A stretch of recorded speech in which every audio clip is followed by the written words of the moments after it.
Hello students, welcome to Scope Plus. मैं हूं आपकी मैथ्स एजुकेटर जोहा। स्टूडेंट्स, आज स्टार्ट करेंगे हम शॉर्ट आंसर्स क्वेश्चन आपके third chapter which is linear equations in two variable. और इसमें हम देखेंगे, क्योंकि लास्ट सेशन में भी हमने शॉर्ट आंसर क्वेश्चन ही देखे थे, बट वो सेशन जो था वो रिलेटेड था कुछ ऐसे क्वेश्चन से जिसमें रीजनिंग लगती है आपकी, मतलब आपको लॉजिक यूज करने पड़ते हैं, डायरेक्ट क्वेश्चन नहीं पूछे जाते। But now this is a series of short answer question जहाँ पे आपके डायरेक्ट क्वेश्चंस पूछे जाएंगे, लाइक कंडीशन और फॉर्मूला बेस्ड। ठीक है, तो देखते हैं sample question. So first sample question is this, for which values of P and Q, P और क्यू की कौन सी ऐसी वैल्यू है जिसपे ये दोनों pair of linear equation infinitely many solutions देंगी। अब आपको कंडीशन पता है इनफाइनाइटली मेनी सॉल्यूशंस की क्या होती है, कि सारे ratio like a1 a2 b1 b2 और c1 c2, इन तीनों का रेशियो जो होता है वो क्या होता है, इक्वल होता है। तो हम क्या करेंगे, अपनी इन दोनों पेयर ऑफ इक्वेशंस को अपनी जनरल इक्वेशन से कंपेयर करा के a1 और b1 और इन सब की वैल्यूज को फाइंड आउट करेंगे। तो ये इस तरीके के क्वेश्चन हम लास्ट एक्सरसाइज में भी कर चुके हैं, एंड इट्स माय रिक्वेस्ट कि जो बच्चे पिछली दो एक्सरसाइज चैप्टर की नहीं देख सके हैं वो प्लीज दोबारा से देख लें। इसलिए देख लें क्योंकि मैंने उस चैप्टर में आपको रिवाइज करवाया हुआ है, सारी कंडीशंस एक्सप्लेन करी हुई है ब्रीफ में, और जो इनकंसिस्टेंट और कंसिस्टेंसी को लेकर क्वेश्चन आते हैं वो भी आपको बताए हुए हैं। सो यहाँ पे मैं इतना ज्यादा समझाऊंगी नहीं, ना ही इतने स्टेटमेंट्स लिखूंगी, बिकॉज ऑलरेडी मैंने उन दो वीडियोज में काफी स्टेटमेंट्स और आपको सब कुछ बता रखा है। तो हम बहुत शॉर्ट में चलेंगे बिकॉज हमारे सोल्यूशंस लेंदी होने वाले हैं, तो प्रॉपर स्टेटमेंट तो मैंने आप पे छोड़ रखा है ऑलरेडी कि वो आप खुद कर लोगे, है ना। चलो यहाँ पे हमें क्या करना है, कंपैरिजन करना है। किससे कंपैरिजन कर रहे हैं, अपनी जनरल इक्वेशन से, which is ax plus b y plus c. और अब आपको क्या मिलेगा, a1 मिलेगा क्या 4, b1 मिलेगा आपको 5 एंड c1 मिलेगा आपको 2। ठीक है, इसी तरीके से यहाँ से आप a2 निकाल सकते हो, जब इसे कंपेयर करोगे तो आपको मिला 2p प्लस 7q। ठीक, b2 आपको क्या मिला, p plus 8q। Okay, and आपको C2 क्या मिल गया, 2p minus, not 2p, 2q minus p। Okay, तो ये हो जाएगा आपका 2q minus p plus 1, because ये पूरा क्या है, कांस्टेंट है। अब इनफाइनाइटली मेनी सॉल्यूशंस में आपके तीनों बराबर होते हैं, तो हमें क्या करना पड़ेगा, नाउ अकॉर्डिंग टू क्वेश्चन, ठीक है, a1 अपॉन a2 बराबर है b1 अपॉन b2 के और बराबर है c1 upon c2। Why according to question, because question ने इनफाइनाइटली मेनी सॉल्यूशंस की बात करी है। तो अब हम यहाँ पे रख सकते हैं values that 4 upon 2p plus 7q is equals to 5 upon p plus 8q is equals to 2 upon 2q minus p plus 1। ठीक है, अब हमें क्या करना है, हम इनको सॉल्व करेंगे। कैसे सॉल्व करेंगे, पहले आप इन दो को ले लो, ठीक है, और इनसे इक्वेशन मिलेगी आपको 1, और उसके बाद आप इन दो को ले लो और इससे मिलेगी equation 2, and then we will solve both the equation simultaneously. ठीक है, सो नेक्स्ट स्लाइड पे जाते हैं, वहां पे आपको आंसर मिल जाएगा, बट आंसर देखने का कोई फायदा नहीं है अनटिल एंड अनलेस आपने इसे सॉल्व करके खुद से ना निकाला। सो लेट्स सी क्या करना है। इसके आगे 4 को हम मल्टीप्लाई करेंगे p प्लस 8q से। So 4 multiply p plus 8q is equals to 5 multiply, यहाँ पे आपका क्या है 2p plus 7q। ठीक है, so 2p plus 7q। अब इसे सॉल्व करिए, ये होगा आपका 4p plus 32q और ये हो जाएगा आपका 10p plus 35q।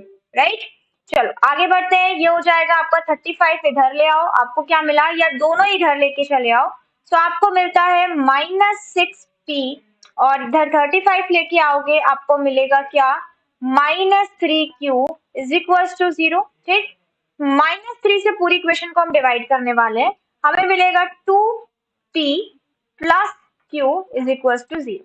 From here you get the value of q is equals to -2p. Consider this as equation first. Okay. अब हम बढ़ते हैं दूसरे पार्ट की तरफ। दूसरा हमने क्या कहा था इक्वेशन सेकेंड के लिए, सॉरी, सो इक्वेशन सेकेंड के लिए आप क्या करोगे, 5 को 2q माइनस p प्लस 1 से मल्टीप्लाई करोगे। सो 5 को हम मल्टीप्लाई करेंगे 2q माइनस p प्लस 1, और क्या करेंगे, और इन दोनों को क्रॉस मल्टीप्लाई करेंगे 2 ब्रैकेट में p प्लस 8q। ठीक है, अब इसे सॉल्व कर लो, ये हो जाएगा 10q माइनस 5p प्लस 5, ये हो जाएगा 2p प्लस 16q। ऑलराइट, चलो अब इधर आ जाओ, ये हो जाएगा आपका माइनस 6q, ये हो जाएगा minus 7p plus 5 equals to 0। Value रख देते हैं, क्या करते हैं पहले इसको इक्वेशन को पूरी माइनस से डिवाइड कर, तो ये आपको मिला 6q plus 7p minus 5 is equal to 0। This is equation second. ठीक है, अब हम क्या करेंगे, इक्वेशन फर्स्ट को पुट कर देंगे इक्वेशन सेकेंड में। I am not writing, you have to write down, but हम डायरेक्ट कर रहे हैं। तो यहाँ पे आपका ये हो जाएगा minus 12p plus 7p is equal to 5, ये हो गया minus 5p is equal to 5 and this will give you the value of p as minus 1 and you know that answer is correct। अब हम क्या करेंगे, इसे मान लेते हैं equation third and equation third को हम पुट कर देंगे इक्वेशन वन में। This will give you the value of q that is minus 2 multiply minus 1 and you get the answer 2। ठीक है, तो ये दोनों हो गए आपके आंसर। ठीक है, तो इस तरीके से हमें क्वेश्चंस को करने हैं। नेक्स्ट देखते हैं, नेक्स्ट है आपका ये solve the following pair of linear equation. Now मैंने फर्स्ट जो एक्सरसाइज प्राइवेट में बताया था कि आपका जो 2021 वाला बोर्ड था, लाइक ये वाला बोर्ड 22 वाला बोर्ड, इसमें आपका कुछ सिलेबस रिड्यूस कर दिया गया था due to the pandemic situation and all. So आपके सिलेबस में जो आपके चैप्टर में 3 होते हैं किसको सॉल्व करने के, लीनियर इक्वेशन सॉल्व करने के तरीके, बट रिडक्शन जो हुआ था उसमें हमें क्रॉस मल्टीप्लिकेशन वाला जो मेथड था ना वो नहीं पढ़ना था। सो सेम सिलेबस हम कंटिन्यू कर रहे हैं, हम सिर्फ 2 मेथड यूज कर सकते हैं, first is elimination and second is substitution. So it's up to you कि अब आप इन दोनों पेयर ऑफ लीनियर इक्वेशंस को कैसे सॉल्व करते हो। ओके, सो चलिए अब हम करते हैं इसको। देखो एक चीज है, इस तरीके के क्वेश्चन, पर्टिकुलरली मैं इस क्वेश्चन की बात कर रही हूँ कि अगर जब आप क्वेश्चन देखो जिसमें वेरिएबल्स के साथ जो लगे हुए नंबर हैं वो दूसरे वेरिएबल, लाइक सपोज कहने का मतलब है कि अगर ये 21 अभी x के साथ है तो नेक्स्ट इक्वेशन में 21 इसके साथ है, y के साथ। 47 अगर यहाँ पे y के साथ है तो नेक्स्ट में ये x के साथ। इस वाले जो लीनियर इक्वेशन आपको दिए जाएंगे ना, इसको सॉल्व करने का मैं एक पर्टिकुलर मेथड बता रही हूँ। इस मेथड से ये क्वेश्चन बहुत इजीली निकलता है और जल्दी निकलता है। ठीक, करना क्या है आपको, पहले आप ये करोगे कि दोनों इक्वेशंस को ऐड कर लो, ओके, और इससे एक इक्वेशन बनाओ। देन आप क्या करोगे, दोनों को सब्ट्रैक्ट करके उससे एक इक्वेशन बनाओ। ठीक है, सो हम क्या करने वाले, हम इसको कंसीडर करेंगे इक्वेशन 1 और इसे कंसीडर करेंगे equation 2 and we will do the addition of these two equation, add 1 and 2। ठीक है, क्या मिला हमें, चलो देख लेते हैं। दोनों को ऐड करोगे क्या मिलेगा, ये हो जाएगा 68x, ओके, 68y और इसको हमने ऐड किया तो हमें मिला 272। क्या हम इसे 68 से डिवाइड कर सकते हैं, बस पहले ये चेक कर लें कि क्या ये डिवाइड हो जाएगा, बिल्कुल हो जाएगा। 68 से डिवाइड करोगे मिला x प्लस वाई और ये हो जाएगा आपका 4। This is equation number third. ठीक है, एक इक्वेशन बन गई। देन हमें क्या करना है, subtract first and second. Now it's up to you, तुम किसे करते हो। ठीक है, इसलिए मैंने लिख दिया फर्स्ट एंड सेकेंड, कोई फर्क नहीं पड़ना है। लाइक हम क्या कर रहे हैं, 162 बड़ा है तो हम इससे सब्ट्रैक्ट कर ले रहे हैं नीचे वाले से ऊपर वाले को। तो 47 में आपने 21 माइनस किया, आपको मिला 26x, यहाँ से आपको मिला माइनस 26y और यहाँ से आपको मिला 52। ठीक, 26 से पूरी इक्वेशन डिवाइड हो सकती है। मिला आपको x minus y is equal to 2। This is equation 4। ठीक, थर्ड और फोर्थ इक्वेशन देखो, ये बहुत ही बेसिक इक्वेशन है, बहुत आसानी से निकल सकता है। क्या करो, बस ऐड कर दो, y का टर्म ही एलिमिनेट हो जाएगा। So what we will do, add equation third and fourth. आपको मिला 2x, y एलिमिनेट हो गया और राइट हैंड साइड पे आपको मिला 4 प्लस 2 विच इज 6। x की वैल्यू आ गई 3। इतनी जल्दी आंसर आ गया कि नहीं। अगर अभी आप अपना बेसिक मेथड इस्तेमाल करते हैं कि 43 और 21 का कोई कॉमन फैक्टर, कॉमन मल्टीपल ढूंढे, नॉट फैक्टर, सो कोई नहीं मिलता। आपको 21 से मल्टीप्लाई करना पड़ता है ऊपर नीचे 43 से, और वो जाता है एक बड़ा सा कैलकुलेशन, इसे करने में आप गलती भी कर सकते हो, है ना। तो ये मेथड इस पर्टिकुलर क्वेश्चन जहाँ पे नंबर्स एक्सचेंज हो रहे हो वेरिएबल के साथ, उसमें सबसे बेस्ट होता है, सबसे टाइम सेविंग होता है। अब आपने x निकाल लिया, किसी भी क्वेश्चन में पुट करके y निकाल लो। ठीक है, तो x आ गया, यहाँ पे हम पुट कर दें 3 plus y is equal to 4। y की वैल्यू क्या मिल गई 1। ठीक है, चेक कर लो y 1 है, हाँ 1। क्लियर?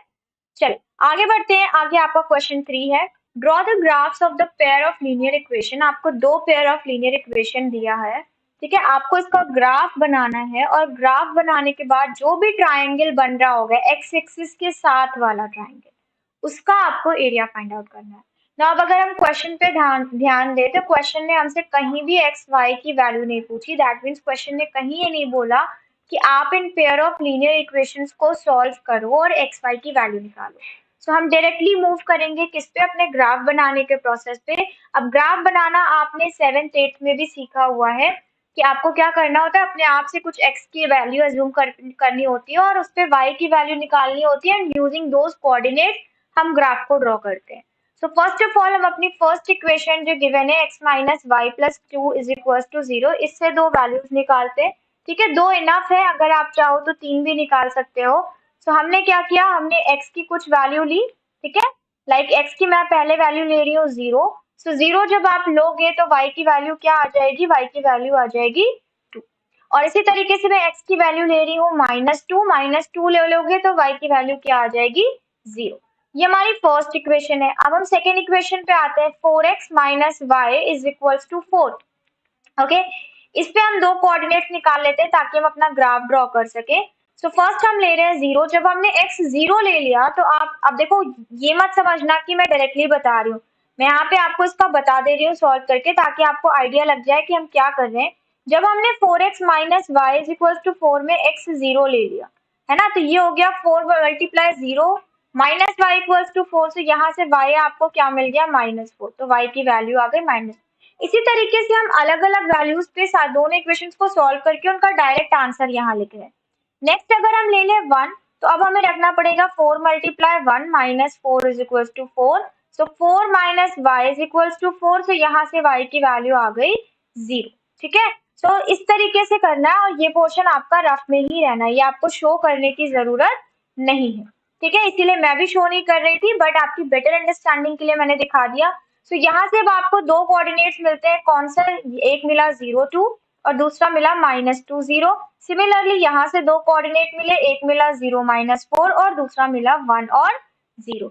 अब हम इन चार कोऑर्डिनेट से अपना ग्राफ ड्रॉ करेंगे और अपनी स्ट्रेट लाइंस को ड्रॉ करेंगे। जो इन कोऑर्डिनेट से मिलेगी स्ट्रेट लाइन वो इसकी इक्वेशन होगी, जो इस कोऑर्डिनेट से स्ट्रेट लाइन मिलेगी उसकी ये इक्वेशन है। ठीक है, so let's see the graph now. So ये है आपका ग्राफ। ठीक है, कैसे ड्रॉ किया, आप पहले x और y एक्सिस ड्रॉ करोगे, फिर अपना 0 और 2 का कोऑर्डिनेट ढूंढोगे, 0 और -2 का कोऑर्डिनेट। यहाँ पे देखिए आपको 0 2 मिला था और -2 0 मिला था। सो फर्स्ट हम क्या करेंगे, 0 2 का कोऑर्डिनेट ढूंढेंगे विच इज दिस, और दूसरा आपका था -2 0, ठीक है, विच इज दिस। तो इन दो कोऑर्डिनेट से आपने ये स्ट्रेट लाइन ड्रॉ करी। ठीक है, आपकी ये स्ट्रेट लाइन हो गई। दूसरा आपको दूसरी इक्वेशन से मिला था 0 -4 और 1 0। 0 -4 आपका कहाँ लाई करेगा, यहाँ, बिकॉज x 0 है तो नीचे आ गया। और दूसरा आपका था 1 0 which is this.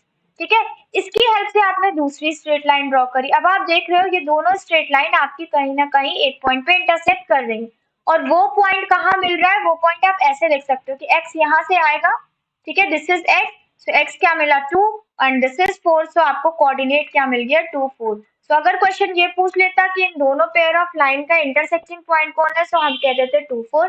But since question ने ये ना पूछे, क्वेश्चन ने हमसे ये पूछा है कि जो ट्राइंगल बन रहा है, अब ट्राइंगल देखो कौन सा बन रहा है, ये ट्राइंगल, क्योंकि क्वेश्चन ने साफ बोला एक्स एक्सिस के साथ जो ट्राइंगल बन रहा है उसका आप एरिया निकालो। अब हम साफ साफ देख सकते हैं this is not a right angle triangle, but फिर भी आप जानते हो किसी भी ट्राइंगल का एरिया निकालने के लिए बेस और हाइट की जरूरत है। ठीक है, तो यहाँ पे हम लगाएंगे अपने ट्राइंगल का formula, area is equal to half base into height. Now base क्या है, बेस है आपका ये, और आप जानते हो ये एक एक यूनिट के है, सो 1 2 3 ये हो गई आपकी 3 यूनिट, और हाइट है आपकी ये which is of how many unit, 1 2 3 and 4, so 4 unit. अब आप इसे मल्टीप्लाई कर सकते हो, ये 2 टाइम्स डिविजिबल है, यहाँ से आपको आंसर मिला 6 यूनिट, और वो भी स्क्वायर यूनिट। ठीक है, तो एरिया ऑफ ट्रायंगल आपको क्या मिल गया, 6 स्क्वायर यूनिट। तो इस तरीके के भी क्वेश्चन आएंगे जहाँ पे आपको ग्राफ पेपर की जरूरत पड़ेगी, बिकॉज आपको प्लॉट करना है, आपको एरिया निकालना है। So be ready with your graph paper. Okay, Let's move on to the exercise 3.2. Now we have the first question over here. For which value of lambda do the pair of linear equations have no solution? कौन सी value होगी lambda की जिसपे ये दोनों no solution देंगे? तो no solution की condition जानते हो ना आप, ठीक है, बस उतना पता होना काफी है। नो सोल्यूशन की कंडीशन कहती है आपसे कि a1 by a2 is not is equals to b1 by b2 but it is not equals to c1 by c2. So I'm writing here according to question, ठीक है, अकॉर्डिंग टू क्वेश्चन ये बात हम जानते हैं। अब a1 क्या हो जाएगा वो आपको यहाँ से मिलेगा, सो लैम्डा अपॉन क्या हो जाएगा 1, उसके बाद आपका हो जाएगा 1 upon lambda is equals to lambda square upon 1। ठीक, फर्स्ट हम अभी इनको लेके चल रहे हैं, जब हम इनको लेके चलेंगे तो हमें लैम्डा स्क्वायर मिलता है 1 के बराबर, which gives us the value of lambda as +1 -1। Again हम चलेंगे इन दोनों को लेके बराबर, ठीक है। अब देखो आपको दो वैल्यूज मिल रही है लैम्डा की, प्लस और -1। जब हम इन दोनों को लेके चलेंगे, late me change the colour otherwise आपको कंफ्यूजन होगी। सो अब हम इन दोनों को लेके चलने वाले हैं, हम यहाँ से लैम्डा की वैल्यू को फाइंड आउट करेंगे। यहाँ से आपको क्या मिलता है, lambda cube is equals to 1। अब एक बात बताओ, लैम्डा क्यूब 1 है, मतलब 1 का ही क्यूब क्या होता है, 1 होता है। -1 का क्यूब कभी -1 नहीं होता। तो यहाँ से हमें लैम्डा की क्या वैल्यू मिल रही है, 1 मिल रही है। ठीक, अब एक जगह आप देख रहे हो कि अगर ये तीनों आपके लाइक अगर ये नो सोल्यूशन देने वाले हैं, तो नो सोल्यूशन तो तभी दे हो सकता है ना जब आपका ये वाला पोर्शन नॉट इक्वल हो। ठीक, यानी कि lambda can not be equal to 1, lambda के नॉट, बिकॉज ये नॉट इक्वल का पोर्शन था तो लैम्डा की वैल्यू 1 नहीं हो सकती, तभी हमारा नो सोल्यूशन हमें मिलेगा। सो अगर हम यहाँ से देख रहे हैं कि लैम्डा की वैल्यू 1 नहीं हो सकती, तो लैम्डा क्या हो सकती है, खाली -1 ऐसी वैल्यू होगी जिसपे आपको नो सोल्यूशन मिलेगा। Okay, so let's check the answer. The answer is -1। Next part है, आपको लैम्डा की वो वैल्यू निकालनी है जिसमें ये इक्वेशन आपको इनफाइनाइटली मेनी सॉल्यूशंस दे रहे हो। ठीक है, तो अगर इनफाइनाइटली मेनी सॉल्यूशंस देगी, सो अकॉर्डिंग टू क्वेश्चन आपको क्या पता है, आपको ये पता है कि देन आपका a1 by a2 का रेशियो बराबर होगा b1 by b2 के रेशियो के एंड c1 by c2 के रेशियो के, तीनों बराबर होंगे। अब आपका a1 है लैम्डा और a2 है 1, b1 है आपका 1 और b2 है लैम्डा, c1 है आपका लैम्डा स्क्वायर और c2 है आपका 1। ठीक है, अब यहाँ से आपको लैम्डा की वैल्यू निकालनी है, तो सबसे पहले हम इसको सॉल्व करते हैं।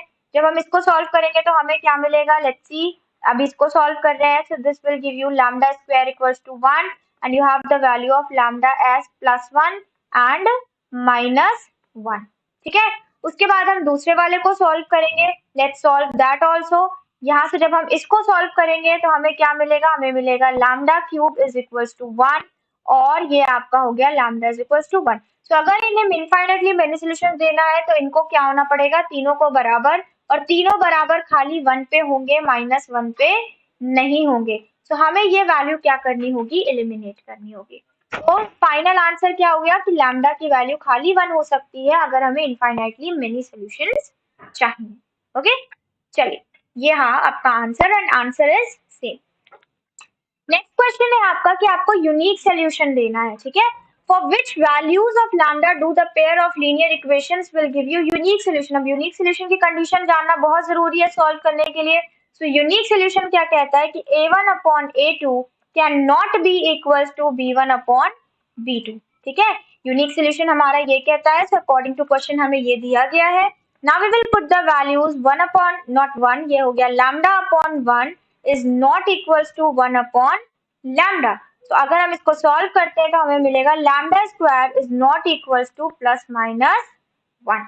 ओके, और आपने देखा कि अभी बाकी सारी वैल्यूज पे हमें क्या मिल रहा था, अगर ये बराबर होती है तो वहां पे हमें मिलता है कि लैम्डा इज इक्वल्स टू 1। मतलब कहने का मतलब ये है कि लैम्डा की वैल्यू, यहाँ पे लैम्डा स्क्वायर है ना, तो अभी यहाँ से आपको +1 नहीं मिलेगा, यहाँ पे लैम्डा की वैल्यू +1 मिलेगी।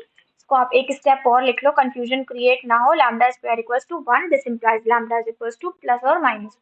अब हम ये समझिए कि अगर लैम्डा 1 हुआ या -1 हुआ तो इन दो वैल्यूज पे आपको कभी भी ये दोनों pair of equations linear solution नहीं देंगी। ठीक है, सो एक्सेप्ट दीज वैल्यूज, कोई भी और लैम्डा की वैल्यू हुई तो आपको यूनिक सॉल्यूशन मिल जाएगा। चेक कर ले answer. So all real values except plus minus one, ठीक है। सो कोई भी वैल्यू हो apart from plus one and minus one, all real values will give you unique solution. Clear हो गया। चले आगे बढ़ते हैं। आगे हमारा क्वेश्चन नंबर 2 है। क्वेश्चन नंबर 2 हमसे क्या कह रहा है? क्वेश्चन नंबर 2 आपसे ये कह रहा है कि कौन सी के की वो वैल्यू होगी जिसपे ये दोनों नो सोल्यूशन देंगे। अब नो सोल्यूशन की कंडीशन पता है तो क्वेश्चन में कुछ नहीं बचा है, ठीक है। नो सोल्यूशन की कंडीशन होती है कि भाई a1 अपॉन e2 तो बराबर होगा b1 अपॉन b2 के, बट ये c1 अपॉन c2 के बराबर नहीं होगा, ठीक है। ये हमको क्वेश्चन ने दिया है, according to question we know this. Now what we will do, we will put the values। a1 क्या हो गया k, a2 क्या हो गया 12 is equals to b1 क्या हो गया 3, b2 क्या हो गया k is not equals to c1 क्या हो गया k minus 3 और c2 क्या हो गया k। So अभी हम क्या करने वाले हैं? अभी हम फर्स्ट पार्ट को सॉल्व करने वाले हैं, इन दोनों पार्ट को। यहाँ से हमें क्या मिला? That k square is equals to 36। This will give you the value of k as 6 and minus 6। दो वैल्यूज मिल गए। इसके बाद हम आ जाते हैं दूसरे पार्ट पे। दूसरा पार्ट क्या है? ये है आपका, यहाँ से आप वैल्यू निकालेंगे। ध्यान रखना कि के से आपका नॉट इक्वल टू लगा हुआ है। नाउ के से के तो कैंसिल हो गया। This implies k minus 3 is not equals to 3। This implies k is not equals to 6। मतलब के 6 नहीं हो सकता। अगर 6 हुआ तो नो सोल्यूशन नहीं आएगा। सो अगर 6 नहीं हो सकता तो सिर्फ आपका -6 ही पॉसिबल है, ठीक है। चेक कर लें। सो yes, the answer is -6। Okay. Next question. For which values of a and b will the following pair of linear equations have infinitely many solutions? अब वैसे ही क्वेश्चन पूछे जा रहे हैं, सब सेम है, बस कंडीशन पता होनी चाहिए। अब इनफाइनाइटली मेनी सॉल्यूशन के बारे में हम क्या जानते हैं कि भाई तीनों रेशियो जो होते हैं ना आपके, वो क्या होते हैं? बराबर होते हैं, ठीक है। तीनों रेशियो अगर बराबर होते हैं तो हमें क्वेश्चन ने ये साफ बता दिया कि भाई a1 upon a2 b1 upon b2 बराबर है c1 बाई c2 के। रख दो उठा के वैल्यू। a1 क्या है 1, a2 क्या है a माइनस b, b1 क्या है 2, b2 क्या है a प्लस b, c1 क्या है 1 और c2 क्या है a प्लस b माइनस 2, ठीक है। अब हमें वही अपना प्रोसेस अपनाना पड़ेगा। पहले हम इन दो को करेंगे, फिर हम उन दो को करेंगे। So let's take these two. यहाँ से हमें मिला a plus b is equal to 2a minus 2b, ठीक है। तो यहाँ से आपको क्या मिला? यहाँ से आपको मिला 3b minus a is equal to 0। This will give you the value of a as 3b। इसे मान लेते हैं इक्वेशन फर्स्ट। उसके बाद हम चेंज करेंगे अपनी इंक और दूसरा पार्ट सॉल्व करते हैं। Let's see this part also. तो यहाँ से हमें मिला 2a plus 2b minus 4 is equal to a plus b। इसे और कर लो सॉल्व। ये हो जाएगा आपका a plus b is equals to 4, ठीक है, इक्वेशन सेकेंड। अब इसमें हम रख दें इक्वेशन फर्स्ट को। यहाँ से हमें क्या मिल गया? 3b plus b is equals to 4। This will give you that b is equals to 1, ठीक है। एक ये आंसर मिला आपको, b की वैल्यू यहाँ से मिल गई। और फिर यहाँ से आपको मिल जाएगा क्या? That if b is equals to 1 then a is equals to 3, ठीक है। दो आंसर मिल गए आपको, a और b की वैल्यू। अब क्वेश्चन आपसे a और b की वैल्यू ही पूछ रहा था, चेक कर लेते हैं। a है 3, b है 1, ठीक है। चलिए क्वेश्चन नंबर 4। क्वेश्चन नंबर 4 में क्या पूछा जा रहा है कि फर्स्ट टू फिफ्थ फोर्थ आप p की वैल्यू निकालो और फिफ्थ वाले में आप p और q दोनों की वैल्यू निकालो, ठीक है। क्वेश्चन कह रहा है पहला पार्ट कि ये दोनों इक्वेशंस है और जो लाइंस रिप्रेजेंट करी जा रही हैं वो है पैरेलल। पैरेलल का मतलब नो सोल्यूशन, और नो सोल्यूशन की कंडीशन होती है a1 by a2 is equals to b1 by b2 but not equals to c1 by c2। So now put the values। a1 क्या हो जाएगा 3, a2 क्या हो जाएगा 6, b1 is -1, b2 is -2 and not equals to 5 upon p। चाहे -5 minus p ले लो, चाहे 5 और p ले लो, ये मैं बता चुकी हूँ। अब हम क्या करेंगे? सबसे पहले अब देखो यहाँ पे तो कुछ सॉल्व करना बनता नहीं है, साफ साफ दिख रहा है कि ये भी 1/2 है, ये भी 1/2 है, right. Let me change the colour and then show you.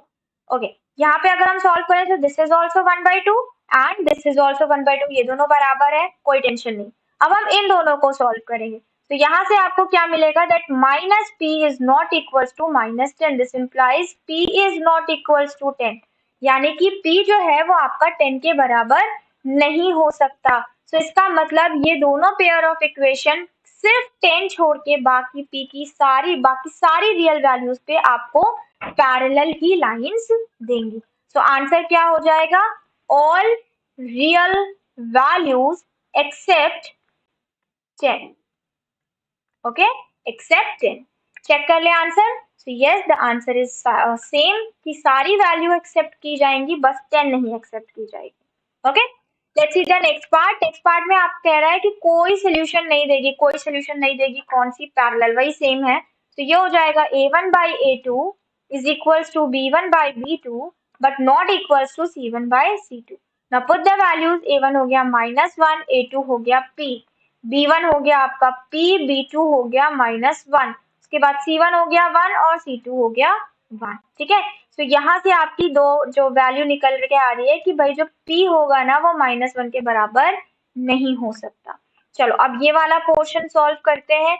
यहाँ पे सॉल्व करेंगे तो देखते हैं हमें क्या मिला इन दोनों को सॉल्व करने से। तो इन दोनों को सॉल्व करने से आपको मिलता है p² is equals to 1। This implies p is equals to either 1 और -1। अब p -1 नहीं हो सकता, अगर इसको नो सोल्यूशन देना है तो दैट मीन्स ये वाली वैल्यू रिजेक्ट कर दी जाएगी, सिर्फ एक वैल्यू ली जाएगी। तो हम कह सकते हैं कि p की वैल्यू 1 पे ही ये नो सोल्यूशन देगा। चेक कर लीजिए, p की वैल्यू आ रही है 1। ठीक है, आगे बढ़ते हैं। सो नेक्स्ट है आपका question number third, part third fourth का, जिसमें हमें क्वेश्चन कह रहा है कि ये जो दो लाइंस की इक्वेशन है ये रिप्रेजेंट कर रही है इंटरसेक्टिंग लाइन है ना, एट अ यूनिक पॉइंट। अब इंटरसेक्टिंग की कंडीशन क्या हो जाती है कि भाई a1 अपॉन a2 जो होगा वो कभी भी b1 अपॉन b2 के बराबर नहीं होगा। चलो ठीक है, वैल्यूज पुट कर लो। a1 है आपका -3, a2 क्या निकल के आया 2p। This is not equals to b1 है आपका 5 और b2 है आपका -3। तो यहाँ से हमें क्या मिला that 10p is not equals to 9 and this implies p is not equals to 9 by 10। मतलब सारी वैल्यूज एक्सेप्ट की जाएंगी रियल वैल्यूज, बस 9 by 10 को एक्सेप्ट नहीं किया जाएगा। So you can write down that answer all real values except 9 by 10। ठीक है, चेक करें आंसर। यस, सेम आंसर है, सारी वैल्यू एक्सेप्ट होंगी, बस 9 by 10 एक्सेप्ट नहीं होंगी। नेक्स्ट चेक करते हैं पार्ट 4। अब पार्ट 4 में भी सेम कंडीशन है, यूनिक सोल्यूशन। यूनिक सोल्यूशन का भी एक एग्जांपल दिया है। So I would suggest do by yourself. Video को यहीं पॉज करिए। ठीक है, नोट्स बनाने हो तो नोट्स बना लीजिए, अदरवाइज इस क्वेश्चन को अभी सॉल्व करिए। और अब मैं आपको दिखाने जा रही हूँ आंसर वही देखें जिन्होंने सॉल्व कर लिया हो। 2 मिनट रुक के क्वेश्चन को सॉल्व कर लोगे तो कोई हर्ज नहीं है, आपकी प्रैक्टिस और अच्छी हो जाएगी। चलिए आंसर देखते हैं। तो सारी वैल्यूज एक्सेप्ट की जा रही है, सिर्फ -4 पे यूनिक सोल्यूशन नहीं मिलेगा। ठीक है, चलिए आगे बढ़ते हैं। फिफ्थ पार्ट में आपको p और q दोनों निकालना है, यहाँ पे साफ दिया हुआ है। और बात करी जा रही है कि इनके इनफाइनाइटली मेनी सोल्यूशंस हैं, तो इसका मतलब a1 अपॉन a2 बराबर है b1 अपॉन b2 के, जो कि बराबर है c1 बाई c2 के। अब हम वैल्यूज को पुट कर ले। सो 2/2p is equals to 3 by p is equals to 7 by और 28। अब यहाँ पे आपका -qy आ गया है। दैट मीन्स कि अगर हम इसको इधर लेके चले जाते तो ये आपका हो जाता p प्लस क्यू वाई। सो y का पूरा टर्म लेना होगा तो यहाँ पे आपका आ गया p प्लस क्यू। ठीक है, थोड़ा सा इक्वेशन को कॉम्प्लेक्स करने की कोशिश की गई है। अब हम क्या करते हैं, अब हम दोनों को सॉल्व कर लेते हैं। सो सबसे पहले हम लेते हैं, अब हम देखो थोड़ा सा दिमाग लगाओ, जरूरी नहीं है कि यही लो और यही लो। ठीक है, जब तीनों बराबर है तो बिल्कुल जरूरी नहीं है कि आप इनको और इनको ही लो। हम क्या लेंगे, देखिए मैं आपको दिखाती हूँ।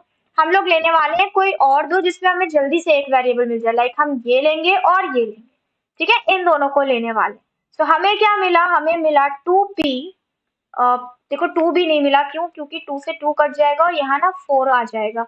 सो आपको क्या मिल रहा है, आपको मिल रहा है p इज इक्वल्स टू 4, यानी p की डायरेक्ट वैल्यू मिल गई। अब हम सॉल्व कर लेते हैं किसी और के साथ, लाइक आप इन दोनों को ले लो, चेंज कर लेते हैं कलर। ओके, सो अब हम लेने वाले हैं इन दोनों को। ठीक है, तो हमें क्या मिलेगा, हमें मिलेगा 1/p is equals to 3/p plus q, which will give you that 1/4 is equals to 3/4 plus q। और यहाँ से आपको क्या मिलेगा, that 4 plus q is equals to 12 and finally q की वैल्यू मिलेगी 8। सो p और q दोनों आपको मिल गए, चेक कर लीजिए, p है 4, q है 8। राइट, चल क्वेश्चन नंबर 5 देखते हैं। Two straight paths are represented by these two equations, check whether the path cross each other और नॉट। अब देखो दो पाथ कब क्रॉस करेंगे, जब वो इंटरसेक्ट कर रहे हो तभी करेंगे। सो इंटरसेक्ट एक जगह पे भी कर सकता है, और ऐसे भी सिचुएशन हो सकती है कि भाई लाइंस कोइंसिडेंट हो, बहुत सारे सोल्यूशन हो, तब भी तो दोनों लाइंस एक दूसरे के साथ ही होंगी ना। सो हम क्या चेक करें कि ये पैरेलल है कि नहीं। भाई अगर ये पैरेलल हुई तब तो इंटरसेक्ट करने का कोई सवाल ही नहीं बनता, लेकिन अगर ये पैरेलल नहीं हुई तब हमें ये पता चल जाएगा कि अगर ये कर भी रही है तो ये कोइंसिडेंट लाइन है या इंटरसेक्टिंग लाइन।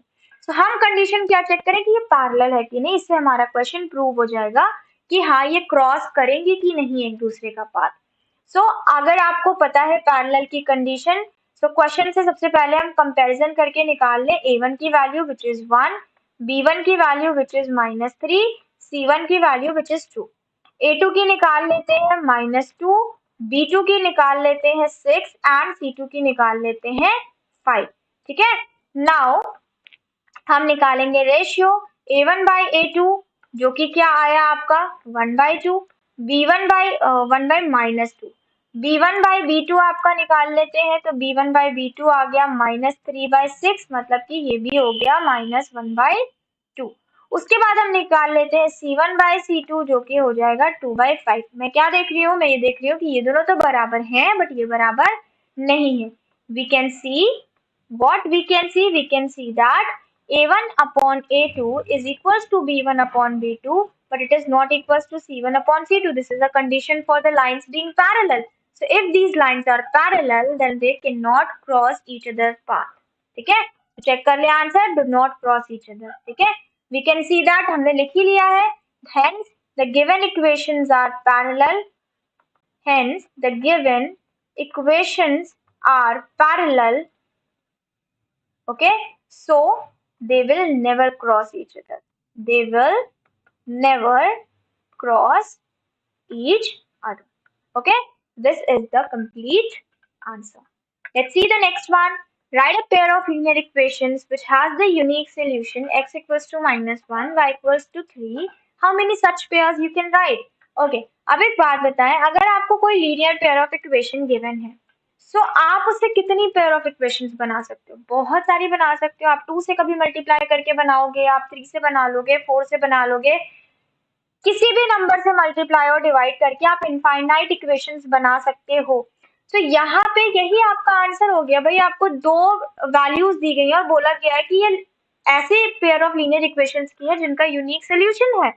सो अगर हम ये भी मान लें कि भाई एक हमारी दो में से एक है आपकी a1 x y, b1 y plus c1 equals to 0। So भाई x और की वैल्यू -1 है और y की वैल्यू 3 है जो कि इस पे लाई कर रही है, इसका सोल्यूशन है। सो इफ इसका सोल्यूशन है तो हमारी लीनियर इक्वेशन क्या हो गई? हमारी लीनियर इक्वेशन हो गई -1 plus 3b1 plus c1 equals to 0। ये हो गई हमारी लीनियर इक्वेशन। और अगर हम मान लेते हैं कि हमारी let first equation, okay, let first linear equation be, ठीक है, ये हमारी है। अब हम मान लेते हैं let second linear equation be, क्या है? a2x plus b2y plus c2 equals to 0। So since x equals to -1, y equals to 3 satisfy the equation. So आपकी लीनियर इक्वेशन क्या हो गई? यहाँ से आपकी लीनियर इक्वेशन हो गई -a2 plus 3b2 plus c2 is equals to 0। आपको इक्वेशन 1 मिली और इक्वेशन 2 मिली। अब आप मुझे बताओ a1 और b1 और c1 कुछ भी रख दो, any number by your choice, और a2 b2 c2 कुछ भी रख दो, any number by your choice, क्या ये दोनों यूनिक सोल्यूशन देना बंद कर देंगी? ऐसा तो बिल्कुल नहीं है, कभी बंद नहीं करेंगे, बिकॉज इनका जो x है वो क्या है, वो सेम ही आना है, y की जो वैल्यू आनी है वो सेम ही आनी है, इनका यूनिक सोल्यूशन है तो वो सोल्यूशन तो सेम ही आना है, चाहे आप a1 b1 c1 कुछ भी रख दो। सो इससे इनके ये जो a1 a2 और b1 b2 और c1 c2 है, इनकी वैल्यूज से ये दोनों लीनियर इक्वेशंस इररिस्पेक्टिव है, इनका यूनिक सोल्यूशन रहना ही रहना है। तो इस तरीके से आप कितनी इक्वेशन बना सकते हो, फिर इस तरीके से आप प्लेंटी ऑफ इक्वेशंस बना सकते हो। ओके, सो यहाँ पे आप देख रहे हो आपको दो इक्वेशंस मिली है जिसमें आपके पास 6 टर्म्स हैं, 6 अलग अलग टाइप के वेरिएबल्स हैं like a1 a2 b1 b2 और c1 c2। अब इन 6 वेरिएबल्स पे आप 6 डिफरेंट वैल्यूज रख सकते हो। ठीक है, जब आप 6 डिफरेंट वैल्यूज रखोगे तो ना आपके पास नंबर्स की कमी है और ना उन नंबर्स के साथ जो इक्वेशंस बनने वाली हैं नई नई उनकी कमी है। सो हम क्या कह सकते हैं इस क्वेश्चन के लिए हम ये कह सकते हैं कि यहाँ पे infinite pairs of linear equation बनेगी depending upon the values of a1 a2 b1 b2 and c1 c2। ठीक है, अलग अलग वैल्यूज रखोगे अलग अलग इक्वेशन मिलेगी, तो आंसर हो जाएगा आपका इनफाइनाइट मेनी पेयर्स। ठीक है, नाउ ये जो दो इक्वेशंस गिवन है प्लीज कंफ्यूज मत होइएगा, this is I think misprinting, ये मिसप्रिंट हुआ है, यहाँ पे कोई इक्वेशन नहीं बनानी है आपको। ठीक है, so depending upon the values of किसकी किसकी वैल्यूज पे, depending upon the values of a1 b1 c1 and a2 b2 c2 we will get infinite number of linear pairs। okay, infinite number of linear pairs और linear equations। ठीक है, ये हो गया आपका complete answer. Let's see this question students, यहाँ पे आपको निकालनी है इन दोनों की values using these two equation. अब हम क्या करेंगे, पहले इन दो इक्वेशंस को साइमल्टेनियसली सॉल्व करके एक्स वाई निकालेंगे, फिर एक्स वाई की वो वैल्यूज यहाँ पे उठा के पुट कर देंगे। तो सबसे पहले हम निकालते हैं एक्स वाई की वैल्यूज। तो हमारे पास दो इक्वेशन है, एक है ये और दूसरी है आपकी ये। अब मैं यहाँ पे एलिमिनेशन यूज कर रही हूँ क्योंकि मैं सामने सामने देख रही हूँ कि ऐड करने पे y एलिमिनेट हो जाएगा। सो हम ऐड करेंगे, हमें मिला 6x इज इक्वल टू 42 और यहाँ से आपको x की वैल्यू मिली 7। ठीक है, अब इस x की वैल्यू को उठा के पुट कर दो किसी में भी, मैं सेकेंड में पुट कर रही हूँ, तो मुझे मिल रहा है 25 minus y is equal to 90। Okay, so y यहाँ से आपको क्या मिला, y यहाँ से आपको 28 माइनस 9 कर दीजिए, मिल गया 9। ठीक है, now we need to find out the values of 5y minus 2x। तो यहीं पे निकाल लेते हैं। 5y माइनस 2x की वैल्यू क्या हो जाएगी, पुट कर दो वैल्यू, 5 मल्टीप्लाई 9 माइनस 2 मल्टीप्लाई 7, सो हो गया 45 minus 14 that is 31 answer. Okay, उसके बाद आपको निकालना है y by x minus 2। So y by x क्या हो जाएगा, 9 by 7 minus 2, this will be like 14 आपका आया, 14 से 9 तो माइनस 5 बाई 7, ये दोनों हो जाएंगे आंसर। चेक कर ले, सो आंसर चेक कर लीजिए 31 एंड माइनस 5 बाई 17। ओके, चलिए आगे बढ़ते हैं। आगे आपका क्वेश्चन नंबर 8 है। क्वेश्चन 8 आपसे बोल रहा है find the values of x y and आपको फॉलोइंग रेक्टेंगल दिया गया है। So it's very easy. ठीक है, हम जानते हैं क्या कि रेक्टेंगल की जो अपोजिट साइड्स होती हैं वो क्या होती हैं, ये अपोजिट साइड्स होती हैं equal, like this is equals to this if it is breadth and length is equals to length. So अगर हम इस प्रॉपर्टी को यूज करते हैं, सो वी गॉट, क्या हमें मिलता है, we get x plus 3y is equals to 13 first equation, and हमें क्या मिला कि 3x plus y is equals to 7 second equation. what I'm going to do, I'm going to use substitution method over here और whatever, और जो एक मैंने आपको तरीका बताया था अभी 43 और 21 47 और 21 जहाँ पे वेरिएबल एक्सचेंज हो रहे थे, यहाँ पे भी हो रहा है, बट यहाँ पे क्या जरूरत है उस मेथड को यूज करने की, नहीं, बिकॉज क्योंकि यहाँ पे जब आप मल्टीप्लाई भी करोगे ना इनको सेम बनाने के लिए, किसी एक वेरिएबल को एलिमिनेट करने के लिए, तो कोई आपको इतना बड़ा मल्टीप्लीकेशन नहीं मिल रहा है। वहां आपको क्या करना पड़ता, 47 से 21 बहुत बड़ा नंबर आता, 4 डिजिट का नंबर आता।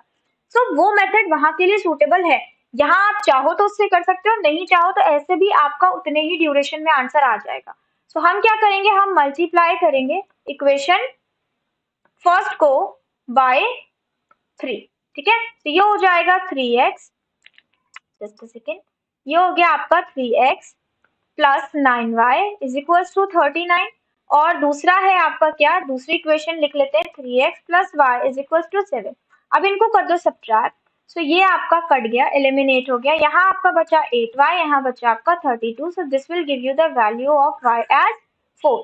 ना किसी भी एक इक्वेशन में रख दो उठा के, लाइक हम फर्स्ट में रख देते हैं, यहाँ पे रख देते हैं value, so you will gate x plus 12 is equals to 13 and this will give you the value of x equals to 1, ठीक है। सो आपको x मिल गया, आपको y मिल गया 1 एंड 4। चेक कर ले अपना answer, 1 and 4 is the right answer. Let's see the next one. Solve the following pairs of linear equation. आपको सारे linear pairs of equation को solve करना है। तो सबसे पहले solve करने से पहले हम इन्हें क्या बनाए, एक proper equation बना ले। Like यहाँ पे आपको क्या दिया हुआ है, यहाँ पे आपको x plus y is equals to 3.3 दिया गया है, और दूसरा बताया गया कि 3x minus 2y not equals to 0। तो इससे तो बिल्कुल नहीं निकल सकता, बिकॉज यहाँ पे नॉट इक्वल्स टू की बात हो रही है। सो हमें इन दोनों को यूज करना पड़ेगा। पहले तो इसको आप जनरल वे में लगा लो। तो यहाँ से आपको क्या मिला, इस इक्वेशन को अगर हम लगाते हैं तो 0.6 is equals to minus 3x plus 2y। Okay, अब यहाँ से पॉइंट एलिमिनेट करो, नीचे 10 बढ़ाओ, ये डिवाइड हो जाएगा, ठीक है। सो हमें क्या मिल गया, 3 is equals to minus 15x plus 10y। और इसको थोड़ा सा रीअरेंज कर लो तो हमें क्या मिल गया, that 10y minus 15x is equals to 3। तो ये हो गई आपकी फर्स्ट इक्वेशन और ये हो गई आपकी सेकेंड इक्वेशन। ओके, मैं क्या करने वाली हूँ, मैं यूज करने वाली हूँ एलिमिनेशन मेथड। सो मैं मल्टीप्लाई करूंगी, multiply equation 1 by what, equation 1 by 15। 15 से मल्टीप्लाई कर दिया तो देखते हैं क्या आएगा, ये हो जाएगा 15x प्लस 15y, और ये हो गया 45, 49.5। दूसरी इक्वेशन आपकी सेकेंड ये है 10y माइनस 15x। सो यहाँ से आपके दोनों x के टर्म एलिमिनेट हो जाएंगे, हमें मिला 25y इज इक्वल्स टू 52.5। यहाँ से आपकी y की वैल्यू आ गई, y की वैल्यू निकाल लेते हैं। This implies y is equals to 52.5 divided by 25। Point हटा देते हैं, ये हो गया आपका 50, ऊपर हो जाएगा आपका 105, ठीक है। ये आपका और डिविजिबल है 5 10, ये हो जाएगा 21। तो यहाँ से y की वैल्यू आ गई 2.1। Okay, now we need to find the value of x also. So put here the value of y। तो यहाँ से आपको x क्या मिल जाएगा, 3.3 minus 2.1 which is 1.2। This implies x is equal to 1.2, ये आ गया। अब आपको एक टर्म दिया गया है that 3x minus 2y is not equal to 0। इस टर्म को हमें चेक करना पड़ेगा। सो अगर आप 3x करते हो तो आपको क्या मिला, 3.6, और 2y करते हो तो आपको मिला 4.2। 3.6 में 4.2 माइनस करोगे, क्या वो 0 के बराबर आ रहा है? बिल्कुल नहीं आ रहा है। इसका मतलब हमने जो x और y की वैल्यूज निकाली है वो सही निकाली है। चेक कर ले अपना आंसर। तो आपका x आ रहा है 1.2 और y आ रहा है 2.1, ठीक है। तो वो थर्ड जो आपको पार्ट दिया था ना, ये वाला, ये सिर्फ आपको चेक करने के लिए दिया था कि आपकी x और y का जो आंसर है वो इसको भी सेटिस्फाई करना चाहिए, कि नहीं बराबर है तो नहीं बराबर होना चाहिए। Okay, let's move to the next part. So next part is this. अब इसको कैसे करेंगे, इसको करने का बहुत इजी सा तरीका है, मैंने आपको बताया। एलसीएम लेके फ्रैक्शन का उनको पूरी इक्वेशन को उससे मल्टीप्लाई कर दो। तो जैसे यहाँ करेंगे तो एलसीएम आएगा 12, 12 से कर देते हैं मल्टीप्लाई। तो ये हो जाएगा 4x plus 3y is equals to 48। First equation हो गई। यहाँ भी कर दो वही, 8 और 6 का एलसीएम क्या आ जाएगा, 24, ठीक है। दोनों की टेबल में 24 आता है। तो ये हो जाएगा 20x, ठीक है, minus 3y is equals to 24 से 4 को मल्टीप्लाई किया, आंसर आया 96। दोनों इक्वेशंस को ऐड कर दें, ये हो जाएगा 24x इज इक्वल्स टू, यहाँ पे आपका आया क्या, 144। x की वैल्यू क्या आ गई, x की वैल्यू आ गई आपकी 6, ठीक है। अब x 6 आ गया, कहीं भी उठा के पुट कर दो तो हमें मिल जाएगा y। This implies 24 plus 3y is equals to 48. This implies 3y is equals to what? ये हो गया आपका 24. So y आ गया आपका 8. So x की वैल्यू 6, y की वैल्यू 8. चेक कर लीजिए, सही आंसर है। आगे बढ़ते हैं। आगे ये आपकी इक्वेशन है। अब देखो वहां पे आपको दे दिया y इक्वल्स टू 0, तो y जो भी आए वो 0 नहीं होना चाहिए, इस बात का आपको ध्यान रखना है। अब मैं आपको बता देती हूँ कैसे करेंगे इसको। यहाँ पे आप क्या कर लो, लेट कर लो कि भाई 1 बाय y जो है ना वो क्या है, x तो नहीं लेट कर सकते, x ऑलरेडी प्रेजेंट है, a है। ओके, तो ये हो जाएगा 4x plus 6a is equals to 15, first equation, और ये हो जाएगा 6x minus 8a is equals to 14, second equation, ठीक है। अब अपनी सेकेंड इक्वेशन को फर्स्ट इक्वेशन को मल्टीप्लाई कर लेते हैं हम लोग। किससे कर लें भाई, एलिमिनेट किसको करना है, ए को कर देते हैं एलिमिनेट, नेगेटिव साइन के साथ है तो इसको कर लो मल्टीप्लाई 4 से, इसको कर लो मल्टीप्लाई 3 से। हमें क्या मिला, हमें मिला 16x plus 24a is equals to 60, और यहाँ हमें मिला 18x minus 24a is equals to 42। Add कर देते हैं, ये हो गया आपका 34x और ये हो गया आपका 102। x की वैल्यू आ गई 3, x की वैल्यू आ गई, y निकाल लो, किसी सॉरी नॉट y तो यहाँ से निकलेगा, पहले तो हमें a निकालना पड़ेगा। So let's put the value of a over here, first equation में रख देते हैं। So put x equals to 3 in equation first. ऐसा किया तो हमें क्या मिलेगा, हमें मिलेगा 12 plus 6a is equals to 15। यहाँ से हमें मिला 6a इज इक्वल्स टू 3, यहाँ से हमें मिला a इज इक्वल्स टू 1/2। अगर a 1/2 है तो y क्या हो गया, 2 हो गया। सो x 3 y 2 चेक कर लीजिए, आंसर आपका सही आ रहा है। ठीक है, आई होप आपको समझ में आ गया। अब मैं यहाँ पे क्या कर रही हूँ ना, आपको सिर्फ हिंट दे रही हूँ, सॉल्व आप इसे खुद करोगे। हिंट क्या है, हिंट ये है कि आप एज्यूम कर लो कि भाई जो x है ना 1/x वो है a और 1/y वो है b। ठीक है, लीनियर इक्वेशंस बना रही हूँ, बाकी एक्स वाई आप निकाल लेना। लाइक यहाँ पे ये हो जाएगा 1/2a minus b is equals to -1।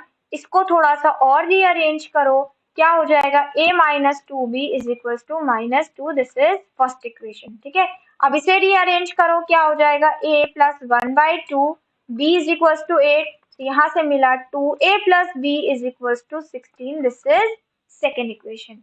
Now solve this. ठीक है, इक्वेशन 1 और इक्वेशन 2 को सॉल्व करिए और निकालिए a और b की वैल्यू। उस a और b की वैल्यू को यहाँ पुट कर दीजिए, x और y निकल आएगा। ओके, अभी करिए, ये रहा आपका आंसर। जिन्होंने किया है उनके लिए आंसर उनका मैच करना चाहिए, नहीं कर रहा है तो आपकी कैलकुलेशन में कोई मिस्टेक है उसे करेक्ट कर लो। राइट, चल आगे बढ़ते हैं। ये है आपका 9th का 4th पार्ट। अब मैं इस तरीके का क्वेश्चन आपको बता चुकी हूँ। ठीक है, मैंने आपको वहां बताया कैसे करना है। देखो यहाँ पे वेरिएबल्स नंबर्स एक्सचेंज हो रहे हैं, तो एक बार इन दोनों को ऐड करना। ठीक है, फर्स्ट और सेकेंड को ऐड, फर्स्ट एंड सेकेंड, आपको यहाँ से मिलेगी इक्वेशन थर्ड। ठीक, फिर क्या करना, सब्ट्रैक्ट करना इक्वेशन फर्स्ट और सेकेंड को, यहाँ से आपको मिलेगी इक्वेशन फोर्थ। ठीक है, सॉल्व कर लेना इक्वेशन थर्ड और फोर्थ को साइमल्टेनियसली और आपको मिल जाएगा आंसर अपना, क्या, एक्स और वाई की वैल्यू। ठीक है, आपको मिल जाएगा अपना रिक्वायर्ड आंसर एक्स और वाई। अब जिसने इस मेथड को फॉलो कर लिया है, सॉल्व कर लिया है, वो आंसर देख लें क्या आंसर है। आपका आंसर आना चाहिए x की वैल्यू 1 और y की वैल्यू -1। ठीक है, let's see this question student. इस क्वेश्चन में भी आपको दो इक्वेशंस दी गई हैं, like this is your first equation and this is your second equation. हमें क्या करना है, हमें x और y की वैल्यूज को फाइंड आउट करना है। सो हम अपना वही मेथड यूज करेंगे, आइदर हम इसे एलिमिनेशन से सॉल्व करें और इसे हम किससे सॉल्व करें, सब्स्टिट्यूशन से। So what I prefer, I will use elimination over here. मैं क्या करूंगी, x में से x या y में से किसी एक को अपना टारगेट बना के उसे मैं एलिमिनेट करने की कोशिश करूंगी। तो यहाँ पे आप देख रहे हो क्या है, x बाई ए स्क्वायर है और यहाँ पे क्या है, सिर्फ x बाई ए। तो हम इस पूरे इक्वेशन को, लाइक दिस फर्स्ट इक्वेशन को किससे मल्टीप्लाई कर दे, 1/a से मल्टीप्लाई कर दे। Okay, I am not writing the proper sentence, वो आप खुद कर लेना, बिकॉज 10th क्लास में इतना आप कर सकते हो। तो ये हो जाएगा x बाई ए स्क्वायर, ये हो जाएगा y अपॉन ए बी, ये हो जाएगा आपका a बाई ए क्या हो गया 1, और दूसरा आपका क्या हो जाएगा b बाई ए। ठीक है, अब हम इसे क्या करने जा रहे हैं, हम इसमें से सेकेंड वाली इक्वेशन, दिस सेकेंड वन को सब्ट्रैक्ट करने जा रहे हैं। सो हम इसे सब्ट्रैक्ट करेंगे x by a square minus ये भी क्या हो जाएगा y by square, y upon b square, और ये क्या हो जाएगा आपका -2। ठीक है, ऐसा करने पे क्या हुआ, ये वाला टर्म आपका पूरा एलिमिनेट हो गया। उसके बाद आप देख रहे हो आपको कुछ कॉमन मिल सकता है क्या, y बाई बी, इन दोनों में y बाई बी कॉमन है। ओके, सो बचा आपके पास 1/a माइनस 1/b। इधर आ जाते हैं, यहाँ पे आपके पास क्या बचा, 1 - 2 आपका हो जाएगा -1। सो b बाई a -1। ओके, ना अब आपके पास इधर क्या है, y बाई b है, बाकी टर्म को आप इधर भेज दो। तो ये देखो यहाँ पे अगर आप ले लेते हुए एलसीएम तो क्या हो जाएगा, b by a minus upon a। ठीक है, और सिमिलरली ये आपका डिवाइड में आ गया, तो डिवाइड में जब देखो यहाँ पे मल्टीप्लाई में है ना, इधर आएगा तो डिवाइड हो जाएगा। तो फर्स्ट आप इसको इधर सॉल्व कर लो कि अगर हम इसको एलसीएम लेते हैं तो आता क्या है, हमारा आएगा b minus a upon a b. अब जब आप इसे इधर डिवाइड से इधर लाओगे तो ये क्या हो जाएगा, ए बी ऊपर चला गया, नीचे आपका आया b माइनस ए। क्या देखा हमने, ये वाले से ये टर्म एलिमिनेट हो गया और a से आपका a डिवाइड हो गया। ठीक, अब ये b उधर चला जाएगा तो आपको y की वैल्यू क्या मिल गई, y की वैल्यू हमें मिल गई b स्क्वायर। ओके, बहुत आसानी से मिल गया हमें y की वैल्यू। चलिए अब हम करते हैं अपना नेक्स्ट पार्ट, लाइक हम इसको, अब हमने y तो निकाल लिया, अब हमें a भी निकालना है, तो हम a निकालते हैं। तो a आप किसी भी इक्वेशन में रख के निकाल सकते हो। लाइक सपोज हम ये वाली इक्वेशन ले लेते हैं, सेकेंड वाली इक्वेशन, इसमें रख देते हैं a की वैल्यू, सेकेंड। ओके, तो यहाँ पे रख देते हैं एक y की वैल्यू, तो ये हो जाएगा x upon a square plus y क्या आ गया, b square upon b square is equal to 2। यहाँ से आपका ये कैंसिल आउट हो गया, तो आपको क्या मिला, x upon a square is equal to 2 minus 1। So from here you get the value of x as a square. So आपने x की वैल्यू निकाल ली, आपने y की वैल्यू निकाल ली। चेक करें आंसर। So आपका आंसर है x equals to a square and y is equals to b square, right? चलिए बढ़ते हैं आगे क्वेश्चन पे। नेक्स्ट आपका क्वेश्चन है, ये भी आपका पेयर ऑफ लीनियर इक्वेशन है, आपको दोनों पेयर ऑफ लीनियर इक्वेशंस को सॉल्व करना है। ये आपकी है first equation, this is your second equation, और ये कुछ कंडीशंस आपको दी गई हैं। ठीक है, आपको ये कंडीशंस दी गई कि x प्लस वाई का जो सम होगा वो कभी भी जीरो नहीं हो सकता, और 2x माइनस वाई कभी भी जीरो के बराबर आंसर नहीं देगा। ओके, इसका मतलब क्या होता है, देखो इसका मतलब होता है जब तुमने x और y निकाल लिया हो तो उसको एक बार इस कंडीशन में रख के टेस्ट कर लो, तो इससे आपको ये मालूम हो जाएगा कि आपके x और y की जो वैल्यू है ना वो सही है। बिकॉज आंसर तो हम यहाँ देख सकते हैं बट आंसर हम अपने एग्जाम पेपर के टाइम पे नहीं देख सकते। सो इस कंडीशन में रखने से आपको ये समझ में आ जाएगा कि आपने x और y की वैल्यू सही निकाली है या नहीं। नासी, इसको हम क्या करेंगे, इस क्वेश्चन को हम करने वाले हैं क्या, एलिमिनेशन से ही सॉल्व करेंगे, बिकॉज एलिमिनेशन से सॉल्व करना थोड़ा सा इजी हो जाता है। So what we will do, we will take the multiplicative inverse on both the side, हम दोनों का मल्टीप्लिकेटिव इनवर्स लेने वाले हैं। तो ये हो जाएगा आपका x plus y upon 2xy और हो गया 2/3। इसे हम थोड़ा सा और सॉल्व करेंगे, क्या करेंगे, देखो 2xy को अलग अलग कर लो, 2 को तो पहली बात इधर भेज दो, 2 को हम यहाँ पे भेज देंगे तो आपका क्या बचा, x plus y upon x y, ठीक है, इज इक्वल टू 4/3। अब क्या कर लो, एक्स वाई जो डिनोमिनेटर में इसको अलग अलग कर लो। जब आपने x के साथ एक्स वाई किया तो यहाँ से x कट गया, जब आपने y के साथ एक्स वाई किया तो यहाँ से आपका y कट गया और इधर आपको मिला 4/3। सो नेक्स्ट आपको एक इक्वेशन मिली क्या, 1/y plus 1/x is equals to 4/3. This is your equation number third. Okay, अब यही सेम चीज हम करने वाले हैं अपनी सेकेंड इक्वेशन के साथ। ठीक है, सेकेंड इक्वेशन के साथ करेंगे, तो सेकेंड इक्वेशन के साथ करेंगे तो देखो क्या मिला, इसे यही सॉल्व कर लेते हैं, उल्टा कर लिया तो हो गया 2x minus y upon x y is equal to 10, यानी कि माइनस तो ऊपर ही रहता है न्यूमरेटर के साथ, ये हो गया 10/3। अब इसमें भी अलग अलग कर लो तो आपको क्या मिला, आपको यहाँ से मिलेगा 2/y because x x cut गया, और यहाँ से मिलेगा -1/x और इधर मिलेगा -10/3। This is your equation number 4। Okay, अब इक्वेशन 4 और इक्वेशन 3 को कैसे सॉल्व कर सकते हो, अगर मैं यहाँ पे दोनों को ऐड कर दूं नाउ, ठीक है, नाउ थर्ड प्लस फोर्थ, जब हमने ऐसा किया तो x और x का टर्म एलिमिनेट हो गया। लेट्स चेंज द कलर ताकि कोई कंफ्यूजन ना रहे। Let's take this colour, okay, this is bright colour. So -1/x और 1/x ये क्या हो जाएंगे, ये कैंसिल हो जाएंगे। सो आपको क्या मिला, आपको मिला 1/y plus 2/y 4/3 minus 10/3। Let's move to the next slide. अब हम चलते हैं नेक्स्ट स्लाइड पे, आंसर इग्नोर कर देंगे, देखते हैं क्या आएगा।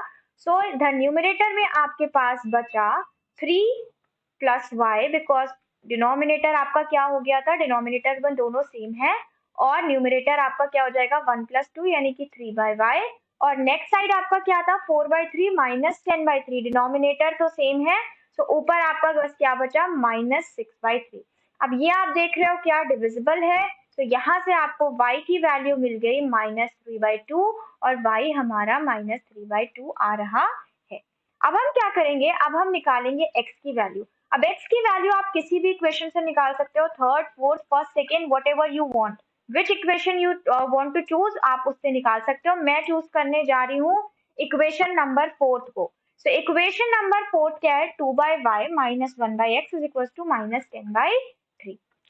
Okay, so this implies 2/y अब हम लिख सकते हैं -3/2 minus 1/x is equals to minus 10/3, ये इक्वेशन है। अब आपका ये 2 ऊपर चला गया तो क्या हो गया, -4/3 minus 1/x is equals to minus 10/3। ये आपका इस साइड आ गया तो क्या हो जाएगा, -1/x is equals to, देखो माइनस प्लस माइनस होगा तो ये हो गया -6/3। तो ये आपका डिविजिबल है, ठीक है, माइनस से माइनस कैंसिल आउट हो जाएगा। सो x की वैल्यू क्या मिल गई, 1/2 and the answer is C. Okay, so इस तरीके से हमें अपने क्वेश्चंस को सॉल्व करना है। एक वेरिएबल को पकड़ लो, उसे एलिमिनेट करो, ठीक है, और उससे आपका दूसरे वेरिएबल की वैल्यू फाइंड आउट हो जाएगी।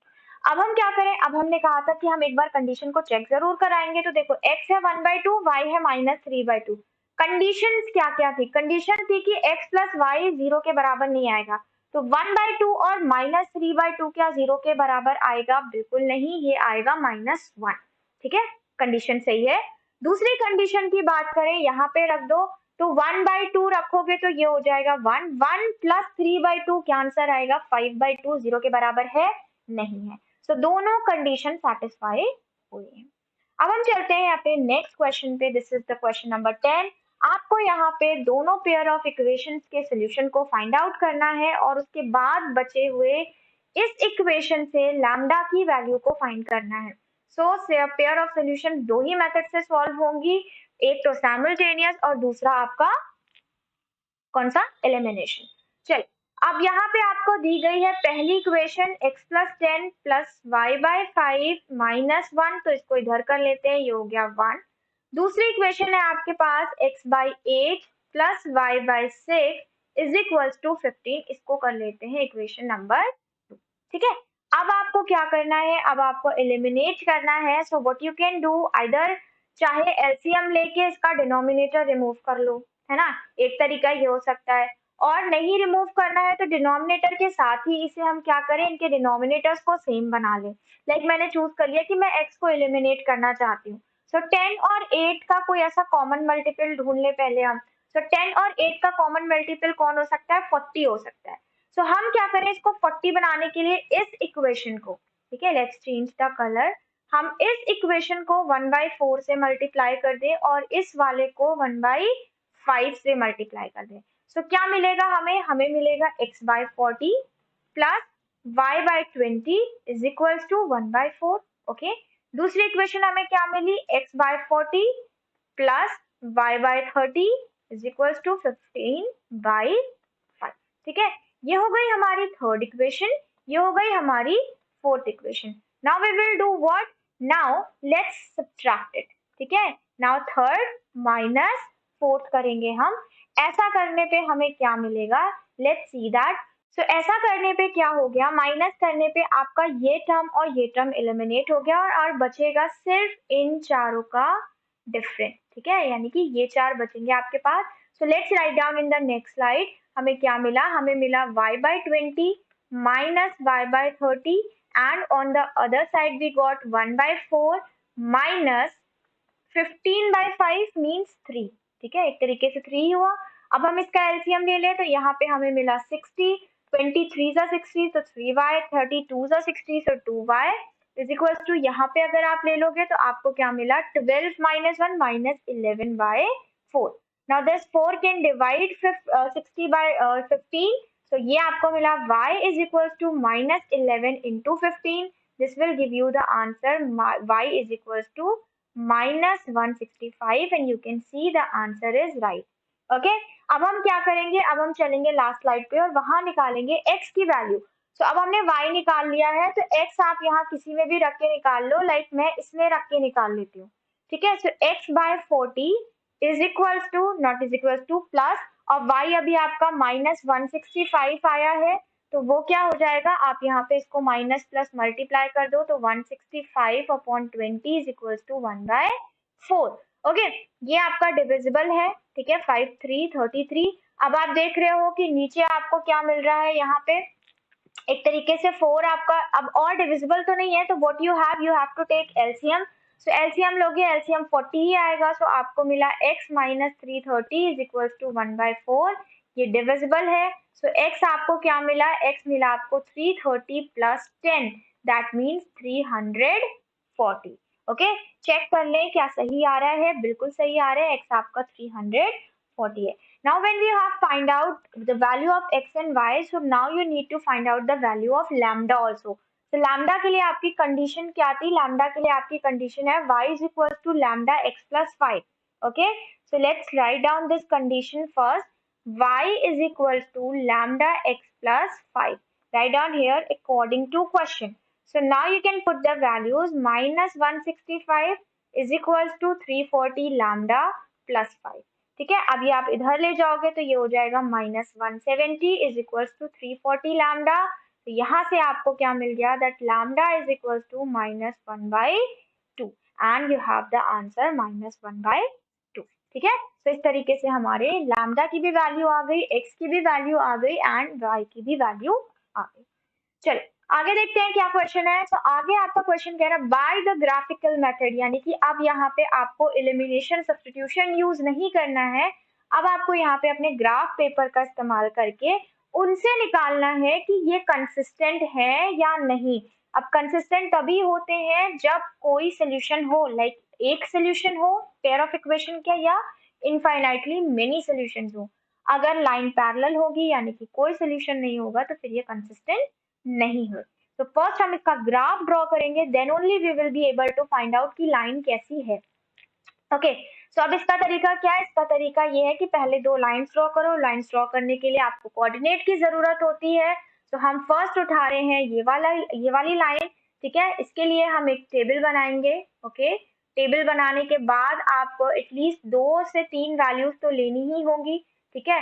तो मैं 3 वैल्यू ले रही हूँ, ये आपका हो गया x के लिए, ये आपका हो गया y के लिए। ओके, रफ पोर्शन यहाँ करेंगे, उसके बाद हम उसे रफ कर देंगे। लाइक सपोज हमने लिया x की वैल्यू 0। अगर हमने x की वैल्यू 0 लिया, ठीक है, तो ये हो जाएगा 0 plus y plus 4 equals to 0। तो y आपको क्या मिला, -4। राइट डाउन -4 ओवर हियर, ठीक है। उसके बाद हम क्या कर लेते हैं, हमने लिया x की वैल्यू -1, ठीक है। जब आपने -1 लिया तो ये हो जाएगा -3 plus y plus 4 is equal to 0। तो यहाँ पे y की वैल्यू क्या आ गई, यहाँ पे y की वैल्यू आ गई 1, इधर ले जाने पे -1 हो जाएगी। So at x is equal to -1 you got the value y is equal to -1। Okay, अब हम x की वैल्यू लेने वाले हैं -2। ऐसा करने पे ये हो जाएगा -6 plus 4 plus y is equal to 0, ठीक है।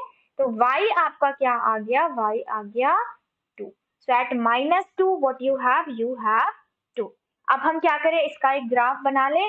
तो चलो 0 -4 -1 -2 और 2। सो फर्स्ट हम यहाँ पे लेने वाले हैं, लाइक अगर यहाँ पे वैल्यू ले ले तो this is 0। Let's take another point. Okay, let's take black. तो this is 0। Okay, that means कि ये आपका ओरिजिन हो जाएगा। आई ट्राई कि मेरी लाइन स्ट्रेट ही बने। Okay, so this is 0, this is 1, this is 2, this is 3, this is 4 and this is 5।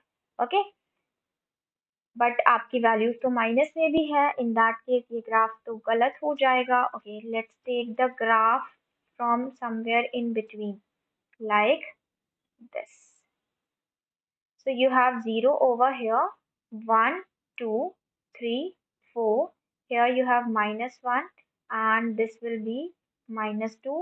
Okay, यहाँ पे आपका हो गया 1, यहाँ पे हो गया 2, this is 3, this is 4 and here -1, -2, -3 and -4। okay, graph बनाने में बड़ा ध्यान देना है। चलिए अब दोबारा से कोऑर्डिनेट देखिए, x 0 है तो y -4 है, ठीक है। सो x अगर 0 है तो y -4 है, दैट मीन्स ये हो गया आपका कोऑर्डिनेट 0 -4।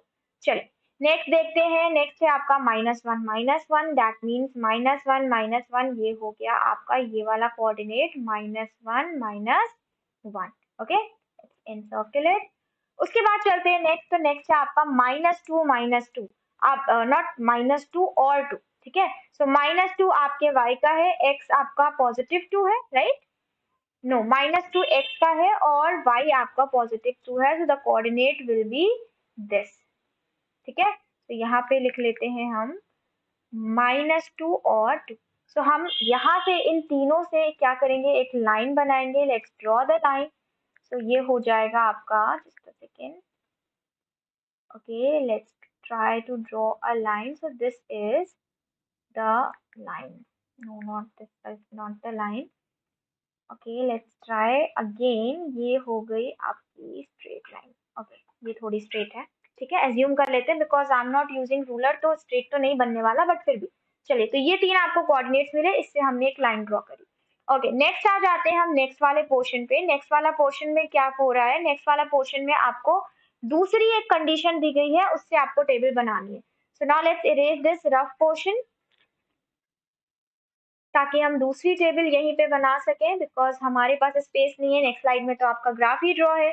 चलो, अब हम आ जाते हैं नेक्स्ट इक्वेशन पे। इसके लिए हम बनाएंगे एक table. So again 3 columns, 1 for x and another for y, ठीक है। अब देखिए, अब यहाँ पे आपको y की वैल्यू निकालनी है जब हम x कुछ ले रहे हो। सो सपोज हमने ले लिया x की वैल्यू 0। जब हमने x की वैल्यू 0 ली तो क्या हो जाएगा, 0 -2y is equal to -4, that means y की वैल्यू मिली 2। ओके, ठीक है। अब हम x की वैल्यू ले लेते हैं, क्या वैल्यू ले लेते हैं -1, ठीक है। कोशिश करो वैल्यू ऐसे लेनी है कि भाई y कोई बहुत बड़ा ना आ जाए या x कुछ बहुत बड़ा ना आ जाए, ठीक है। मतलब 1 2 3 4 बस इतने में ही आपके कोऑर्डिनेट्स आ जाए। सो जब आपने -1 ली तो ये हो जाएगा -6 +4 -2y और you can say equals to 2y।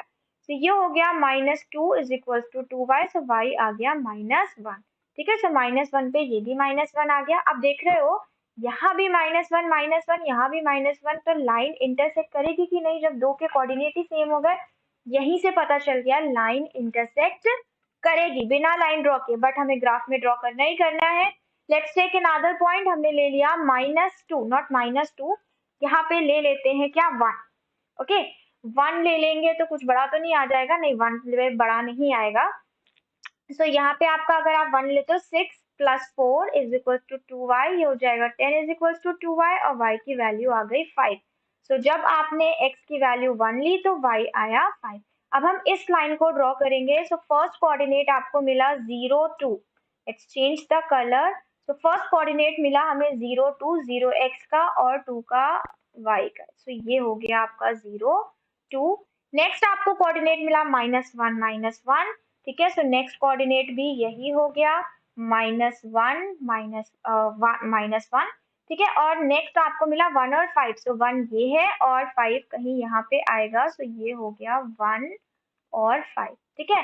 अब अगर आप इससे लाइन ड्रॉ करने की कोशिश करते हो तो ये लाइन कुछ ऐसे ड्रॉ होगी, ठीक है, तीनों कोऑर्डिनेट से होते हुए।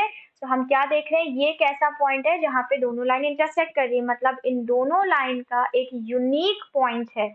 और अगर एक भी पॉइंट है यूनिक, चाहे यूनिक हो चाहे बहुत सारे हो, तो लाइन कंसिस्टेंट है, ठीक है। So answer is consistent and at what point, at x is equals to -1 and at y is equals to -1। Please मेरे ग्राफ को इग्नोर कर दीजिएगा बिकॉज मैं यहाँ पे रूलर नहीं यूज कर रही, तो ग्राफ इतना परफेक्ट नहीं बनना है। आप चाहो तो रफ में फेयर अपना ग्राफ बना के भी इसको चेक कर सकते हो। वैल्यूज आप कुछ भी लोगे, ऐसा नहीं होगा कि अगर आप यहाँ पे 0 की जगह कुछ और ले लोगे तो -1 नहीं आने वाला, वो वही पॉइंट आएगा, ठीक है। चलिए नेक्स्ट क्वेश्चन पे चलते हैं। नेक्स्ट इसका पार्ट है ये। तो यहाँ पे आप देख रहे हो x - 2y और यहाँ पे आपके आ गया 6 3x - 6y। अब देखो यहाँ पे अगर हम देखें तो क्या ये आपको नहीं लग रहा है कि इसमें हम कुछ डिवाइड कर सकते हैं, कुछ कर सकते हैं, ऑफ कोर्स। देखो इसको अगर हम डिवाइड कर दें पूरी इक्वेशन को 3 से तो हमें क्या मिलेगा, x - 2y is equal to 0, ठीक है। और यहाँ पे देखो ये इक्वेशन क्या है, x - 2y is equal to 6। अब आप ये देखो कि x और y इन दोनों की अगर हम अपना ग्राफ वाला मेथड नहीं भी यूज करते हैं और अपना कंडीशंस यूज करते हैं, तो यहाँ पे कंडीशन क्या आ जाएगी कि a1/a2 is equals to b1/b2 but it is not equals to c1/c2। यही तो कंडीशन आएगी। साफ साफ देखने से नजर आ रहा है, दैट मीन्स ये कंडीशन है किसकी, पैरेलल की, और पैरेलल लाइन कभी भी कंसिस्टेंट नहीं होगी, ठीक है, बिकॉज वो कहीं पे भी इंटरसेक्ट ही नहीं करेंगी। सो इसका मतलब यहाँ पे क्या हो गया, अगर आप ग्राफ भी ड्रॉ करोगे तो आपको ग्राफ में कोई पॉइंट नहीं मिलेगा, ठीक है, जहाँ पे आप इसे ये दिखा सको कि ये कंसिस्टेंट है। लाइक सपोज मैं अपनी फर्स्ट वाले के लिए एक ग्राफ कोऑर्डिनेट्स बनाती हूँ, बस दो ही कोऑर्डिनेट लेके हम लोग चेक कर लेंगे, ठीक है। तो ये हो गया आपका x, ये हो गया y, ठीक है। अब अगर y यहाँ पे तुम 0 रख दो, लाइक सपोज हमने y रखा 0, x क्या मिला, 6 मिला, ठीक। y यहाँ पे रख दो आप -1, ठीक है, -1 रखा तो ये 2 हो गया, इधर चला जाएगा तो आपको क्या मिला, 4 मिला, ठीक, ये हो गया। अब दूसरे वाले के लिए ड्रॉ कर लो, ठीक है, इस वाले के लिए, ये आपका फर्स्ट के लिए है, this is first, this is second, तो ये आपका सेकेंड के लिए, ठीक, दो ही कोऑर्डिनेट्स लेके हम चेक कर लेंगे, ओके। ये हो गया x, ये हो गया y। अब यहाँ पे जब y 0 रखा तो x भी 0 हो गया, जब आपने y की जगह -1 रखा तो ये क्या हो जाएगा, -2। क्या कोई भी पॉइंट कोऑर्डिनेट कर रहा है, मतलब कोई भी आपको ऐसा पॉइंट मिला जो सेम हो, और अगर आप लाइन भी ड्रॉ करोगे सो आप ग्राफ में देखो इसकी लाइन जो होगी ना वो दोनों लाइंस पैरेलल होगी, आप चेक कर सकते हो, ठीक है। सो क्वेश्चन बोल रहा है ग्राफ से, बट जब आप देख रहे हो मतलब हमें वहां पे अपना दिमाग भी तो लगाना है ना, हम क्यों अपनी मेहनत बर्बाद करेंगे जब यही नजर आ रहा है कि भाई कंडीशन के हिसाब से इसको पैरेलल होना है। So you can write down that since the lines are parallel so it will not be consistent, ठीक है, कोई आपको पॉइंट नहीं मिलेगा जहां पे ये दोनों लाइन इंटरसेक्ट कर रही हो। आप ग्राफ ड्रॉ करके भी दिखा सकते हो, बिना ग्राफ के भी बता सकते हो कि क्योंकि ये लाइंस पैरेलल है, ठीक है, तो इनका ग्राफ कंसिस्टेंट नहीं होगा, okay. So let's see the answer is inconsistent, right. चलिए आगे बढ़ते हैं, नेक्स्ट इसका थर्ड पार्ट है। नेक्स्ट थर्ड पार्ट में देखो क्या ये इक्वेशन डिवाइड हो सकती है, बिल्कुल 3 से डिवाइड हो सकती है। आपको क्या मिला, x plus y is equal to 3, ठीक है। अब ऊपर वाली भी आपकी सेम है, नीचे वाली भी सेम है, तो जितने भी कोऑर्डिनेट्स लोगे सब क्या हो जाएंगे, सब सेम ही हो जाएंगे ना। यानी कि लाइन एक के ऊपर, भाई ये दोनों सेम ही तो लाइन है, हम इनको अलग अलग क्यों कंसीडर करें, ये दोनों सेम लाइन है। अगर दो लाइन सेम है तो उनके जो पॉइंट होंगे, जो पेयर ऑफ सॉल्यूशंस होंगे वो क्या होंगे, वो infinitely many solutions होंगे। That means in this case you will have an answer consistent, that these pair of lines are consistent. Let's first check the answer. So yes, the answer are consistent because आपको infinitely many solutions मिलेंगे। अब देखो solution में ये भी दिया गया है कि कौन से पॉइंट पे consistent होगी, कौन से पॉइंट पे आपको मिलेगा। तो y is equals to 3 minus x, x की कोई भी वैल्यू लेते रहो, जो भी y आता रहेगा वो दोनों इक्वेशन का सेम होगा। लाइक सपोज यहाँ पे हम एक ही बनाएंगे, क्यों, क्योंकि एक ही की जरूरत है, दोनों इक्वेशन सेम ही तो है। अब अगर आपने यहाँ पे x ले लिया 0, ठीक है, y क्या आ गया, y आ गया 3। अगर आपने x ले लिया 1, y क्या आ गया 2। अब ये दोनों के लिए सेम ही तो है, अगर इसका ग्राफ भी ड्रॉ करोगे, ठीक है, मान ले हम यहाँ पे ग्राफ ड्रॉ करते हैं, लेट्स टेक द ग्राफ। सो ये आपका हो गया x axis, y axis, this is your x axis. So first coordinate आपको मिला 0 3, सो 0 और 3, सो ये हो जाएगा आपका 0 3। दूसरा मिला 1 2, यानी कि 1 और 2, ठीक है। अब ये फर्स्ट वाले के लिए भी यही लाइन है, सेकंड वाले के लिए भी यही लाइन है, तो मतलब उनके जो कोऑर्डिनेट्स है, जो पेयर ऑफ सॉल्यूशन है वो क्या है, सेम ही तो है। तो इसका मतलब y is equal to 3 minus x is the coordinate, मतलब वैल्यू ऑफ द कोऑर्डिनेट जिसपे आपके सोल्यूशन सेम आते जाएंगे दोनों लाइंस के लिए, और सिंस इसके बहुत सारे सोल्यूशन होंगे तो ये कंसिस्टेंट है, राइट। चलिए आगे बढ़ते हैं। आगे आपका 12th क्वेश्चन है, इसमें कह रहा है ग्राफ ड्रॉ करो इन दोनों पेयर ऑफ इक्वेशंस के लिए, ओके। दोनों पेयर ऑफ इक्वेशंस के लिए आपको ग्राफ ड्रॉ करना है। Write the vertices of the triangle formed by these lines and the y axis, also find the area of the triangle. So आपको area of triangle भी निकालना है, ठीक है, आप यहाँ पे एरिया ऑफ ट्रायंगल भी निकालोगे। सो पहले निकालने के लिए हमें ग्राफ ड्रॉ करना पड़ेगा, ठीक है। चलिए फर्स्ट इक्वेशन है आपकी 2x plus y is equal to 4। इसके लिए सबसे पहले हम अपना चार्ट प्रिपेयर करेंगे, ठीक है। So we will take only 3 values, this is x and this is y। अब जब हमने x 0 ले लिया हमें y मिल जाएगा 4। जब हम x 1 ले लेंगे हमें y मिल जाएगा 2। जब हम x 2 ले लेंगे हमें y मिल जाएगा 0, ठीक। बना लिया हमने। अब हम दूसरे वाले पे आ जाते हैं, 2x minus y is equals to 4। इसके लिए भी आप बना लो, ठीक है। सिर्फ 3 कोऑर्डिनेट्स की जरूरत है। ये हो जाएगा x, this is y। x अगर आपका सॉरी 0 ले लेते हो तो y आपका क्या आ गया, -4। अगर x आप 1 ले लोगे तो y आपका क्या आ गया, 2 बट -2। और अगर x आप 2 ले लेते हो तो y आपका क्या आ गया, 0। अब हम यहाँ पे क्या देख रहे हैं कि यहाँ पे हमने देखा कि 2/0 और 2/0 आपका कैसा हो गया, ये आपका कोऑर्डिनेट सेम हो गया। तो अगर ये कोऑर्डिनेट सेम हो गए तो इसका मतलब लाइन यहाँ पे क्या करेगी, इंटरसेक्ट करेगी, ठीक है। सो लाइन इंटरसेक्ट करेगी यहाँ पे, हमें इसी से जब इंटरसेक्ट करेगी तभी तो ट्रायंगल बनेगा। अब हम सबसे पहले इनको अपने ग्राफ पे प्लॉट करेंगे, उसके बाद आगे सॉल्व करेंगे। सो चलिए प्लॉट करते हैं। फर्स्ट वाला 0 4, ठीक है। सो फर्स्ट तो आपको ग्राफ ही ड्रॉ करना पड़ेगा। लाइक सपोज अगर हम इससे मान लेते हैं, this is your line, because हमें -4 चाहिए ना, y पे चाहिए। हाँ, y पे नेगेटिव चाहिए, x आपको सारे पॉजिटिव ही चाहिए। सो -4 अगर हम यहाँ मान ले, सो दिस इज -3 -2 -1, ये हो गया 0।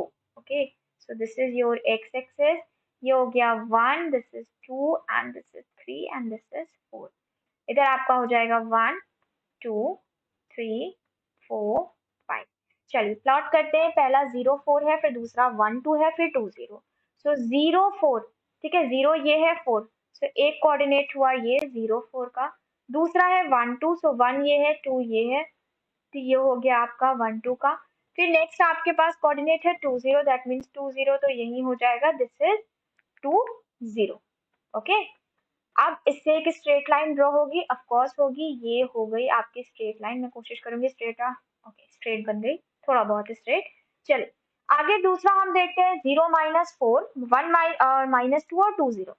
सो ये हो गया आपका 0 -4। अब देखो 0 ये है, -4 यानी कि ये आया आपका 0 -4। फिर दूसरा है 1 -2 यानी कि ये हो गया 1 -2। फिर तीसरा है आपका 2 0, दैट मीन्स यही। सो एक आपकी लाइन कैसे ड्रॉ हो गई, ऐसे ड्रॉ हो गई, ठीक है। फिर क्वेश्चन क्या कह रहा है, क्वेश्चन कह रहा है जो राइट एंगल ट्रायंगल बन रहा है ना, राइट एंगल ट्रायंगल की तो बात ही नहीं करेगी, कहा गया ट्रायंगल की। तो triangle formed by these lines and the y axis. तो दीज लाइंस का मतलब भाई ये दो लाइन और वाई एक्सिस क्या है, ये पूरी, ठीक है। इसको हाईलाइट करके मैं आपको दिखाती हूँ कि किस ट्रायंगल की बात करी जा रही है। तो ये पूरा ट्रायंगल यहाँ से यहाँ तक इसकी बात करी जा रही है। Okay, now when you know the triangle, ठीक है, तो आपके लिए निकालना आसान हो गया, बिकॉज ये कैसा ट्रायंगल, किसी भी ट्रायंगल का फॉर्मूला अगर हमें बेस और हाइट पता है तो बहुत आसानी से निकल सकता है। सो एरिया निकालने के लिए आप क्या करोगे, formula half base into height. Half base क्या है, काउंट कर लो, 4 इधर 4 इधर यानी कि 8, और हाइट क्या है, ये हाइट हो गई यानी कि 2। तो ये आपका 4, आपका आंसर आ गया 8 स्क्वायर यूनिट। सो आपने स्क्वायर यूनिट 8 एरिया भी निकाल लिया। और अगर आपसे ट्रायंगल के वर्टिसेस पूछे जा रहे हैं तो ये देखो, ये आपका एक vertex, this is the second vertex 0 4 and this is the third vertex 0 -4। so we have find out all the things what question has asked you, triangle का area और उसके vertices, ठीक है। so ग्राफ बनाना बहुत जरूरी है, ग्राफ सही बन गया क्वेश्चन में कोई प्रॉब्लम नहीं आने वाली है। चलिए आगे बढ़ते हैं। नेक्स्ट क्वेश्चन, नेक्स्ट क्वेश्चन है आपका क्वेश्चन 13। क्वेश्चन 13 कह रहा है, right an equation of a line passing through the point representing solution of pair of linear equation. इसका मतलब इन दोनों का कोई पॉइंट आने वाला है, कॉमन पॉइंट, और उस कॉमन पॉइंट पे हमें एक इक्वेशन बनानी है, लाइन की equation. How many such line can we find, question बोल रहा है कितनी लाइंस ऐसी हम बना सकते हैं। तो फर्स्ट तो हमें यही चेक करना पड़ेगा ना कि भैया कोई कॉमन पॉइंट आ भी रहा है या नहीं। सो चलो हम क्या करते हैं कि सबसे पहले कॉमन पॉइंट निकालने के लिए, यानी कि इनके एक्स और वाई को निकालना है। सो इसे हम निकालेंगे अपने साइमल्टेनियस को कैसे सॉल्व करते हैं उस मेथड से। सो ये हो गई first equation and this is your equation second. Okay, अब देखो यहाँ पे कहीं बात नहीं करी गई है कि तुम ग्राफ ड्रॉ करो, ठीक है। सो ग्राफ से भी कर सकते हो, बिना ग्राफ के भी कर सकते हो, जब नहीं लिखा तो हम क्यों ग्राफ से ड्रॉ करें। चलो ये कट गया, ये हो गया 3x इज इक्वल टू 3। तो यहाँ से x की वैल्यू क्या आ गई, 1 आ गई, ठीक है। जब x 1 निकाल लिया है तो चलो y निकाल लो, यहाँ पे रख दो, ये हो जाएगा 2 minus y is equal to 1। तो यहाँ से y क्या मिल गया आपको, यहाँ से y मिल गया 1। सो हमने यहाँ पे क्या देखा, हमने देखा कि x भी 1 है, y भी 1 है। इसका मतलब हमें यहाँ से क्या मिला, 10 we got that x is equals to y। ना x is equals to y, क्या ये कोई इक्वेशन ऑफ लाइन नहीं है? बिल्कुल है ना भाई। हम इसे क्या ऐसे नहीं लिख सकते x minus y is equals to 0? अब आपको लगी कि ये इक्वेशन है किसी लाइन की? Of course. सो इसका मतलब जो क्वेश्चन पूछ रहा था, right an equation of a line passing through the common point of these to pair of line. तो कॉमन पॉइंट हो गया 1 1, और उससे जो इक्वेशन ऑफ लाइन पास होगी वो इक्वेशन है ये। ठीक है, दिस इज द इक्वेशन। चाहे आप ऐसे लिखो, चाहे आप x is equal to y लिखो, एक ही बात है। Now question is asking you how many such lines can we find. आप ऐसी कितनी लाइंस फाइंड आउट कर सकते हो जिसका जो इक्वेशन हो वो या तो x इक्वल टू 1 हो या फिर उसका कॉमन पॉइंट 1 1 हो। तो देखो, अगर मैं ग्राफ ले भी लेती हूँ, ठीक है, लाइक सपोज ये हमने ग्राफ लिया, this is our y and this is our x axis. 1 1 क्या आया, ये आया 1 1। ठीक है, क्या ये जो लाइन पास होगी इससे वो कोई लाइन नहीं है? है। ये लाइन पास होने वाली कोई लाइन नहीं है? ऑफ कोर्स है। ये वाली पास होने वाली कोई लाइन नहीं? ऑफ कोर्स है। अब एक बात बताओ, एक पॉइंट पे हमने पढ़ रखा है कितनी लाइंस पास हो सकती हैं? plenty of lines, matlab infinite number of lines can pass through a point. So what will be the answer? Answer will be infinitely many lines. और इक्वेशन क्या होगी उस लाइन की जो इससे पास होगी? उसकी इक्वेशन है x is equals to y, और you can say x minus y is equals to 0। ठीक है, चलिए नेक्स्ट क्वेश्चन सॉल्व करते हैं। क्वेश्चन 14। क्वेश्चन 14 में आपसे पूछा जा रहा है कि भाई x प्लस 1 जो है वो फैक्टर है इसका। तो अब आप बताओ कि वैल्यू क्या होगी a और b की, given that 2a minus 3b is equals to 4। अब अगर x प्लस 1 इसका फैक्टर है, तो इसका मतलब क्या हुआ कि हम इसे डिवाइड कर सकते हैं, यानी कि हम इसके रेस्ट ऑफ द फैक्टर्स भी निकाल सकते हैं। सो हम इस क्वेश्चन को करेंगे सॉल्व। ठीक है, अभी हम क्या करेंगे, सबसे पहले आपको जो चीज दी गई है ना कि 2a minus 3b is equals to 4, इसको हम नहीं टच करेंगे। अभी हम x प्लस 1 यहाँ पे रखेंगे। देखो, हमने फैक्टर थ्योरम, रिमाइंडर थ्योरम ये सब पढ़ रखा है ना, तो वही कॉन्सेप्ट यहाँ पे यूज होना है। अगर x प्लस 1 आपका फैक्टर है, so according to the theorem, factor theorem, x को रखो 0 के बराबर, x की वैल्यू आई -1। Now at this value of x is equal to -1, ये जो पॉलिनोमियल होगी ये क्या देने वाली है? ये 0 आंसर देने वाली है। ठीक है, so at x equals to -1, p of x is equals to what? p of x is equals to 0 according to what? according to factor theorem। ठीक है, समझ आ गई बात? चलो, अब अगर हमने रखा तो ये क्या हो जाएगा, 2 की जगह, हर जगह x की जगह -1 रखना है, तो ये हो जाएगा ये। उसके बाद x की जगह -1 यहाँ पे भी, फिर 2b, x की जगह -1, फिर +1, इसका आंसर आना है 0। ठीक है, ये हम फैक्टर थ्योरम के हिसाब से चल रहा है। अब ऐसा तो नहीं है ना कि फैक्टर थ्योरम पहले पढ़ लिया तो यहाँ यूज नहीं कर सकते, ऑफ कोर्स यूज कर सकते हैं।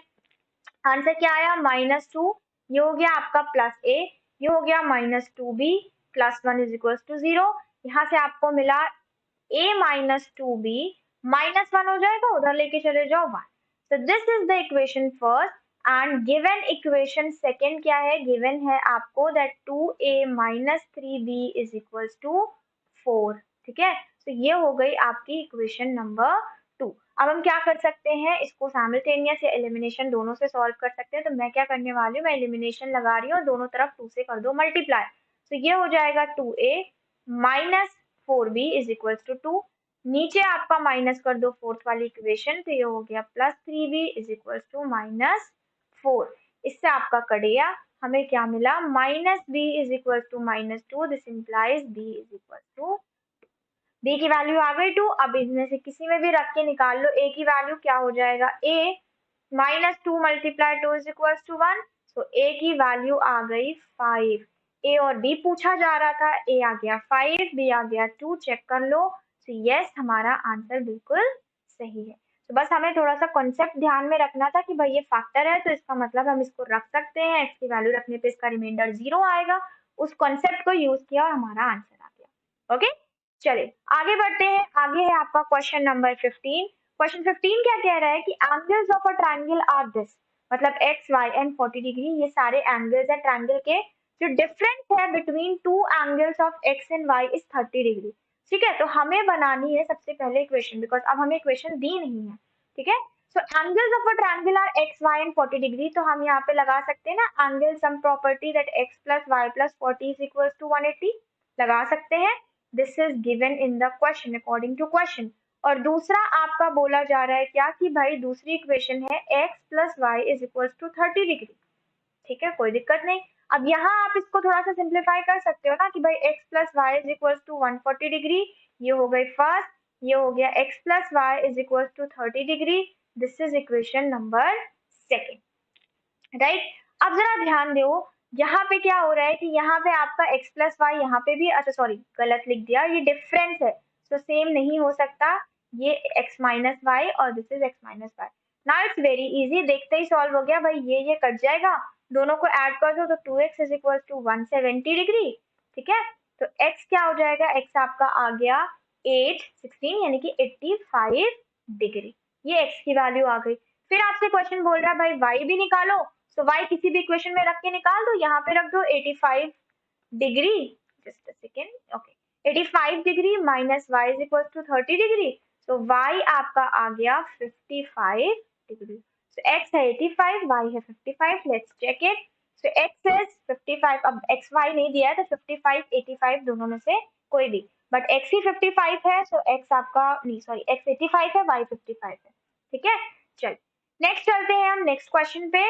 सो क्वेश्चन नंबर 16 आपका क्या कह रहा है, क्वेश्चन 16 कह रहा है कि 2 साल पहले Salim was thrice old as his daughter, now it is about 2 years before.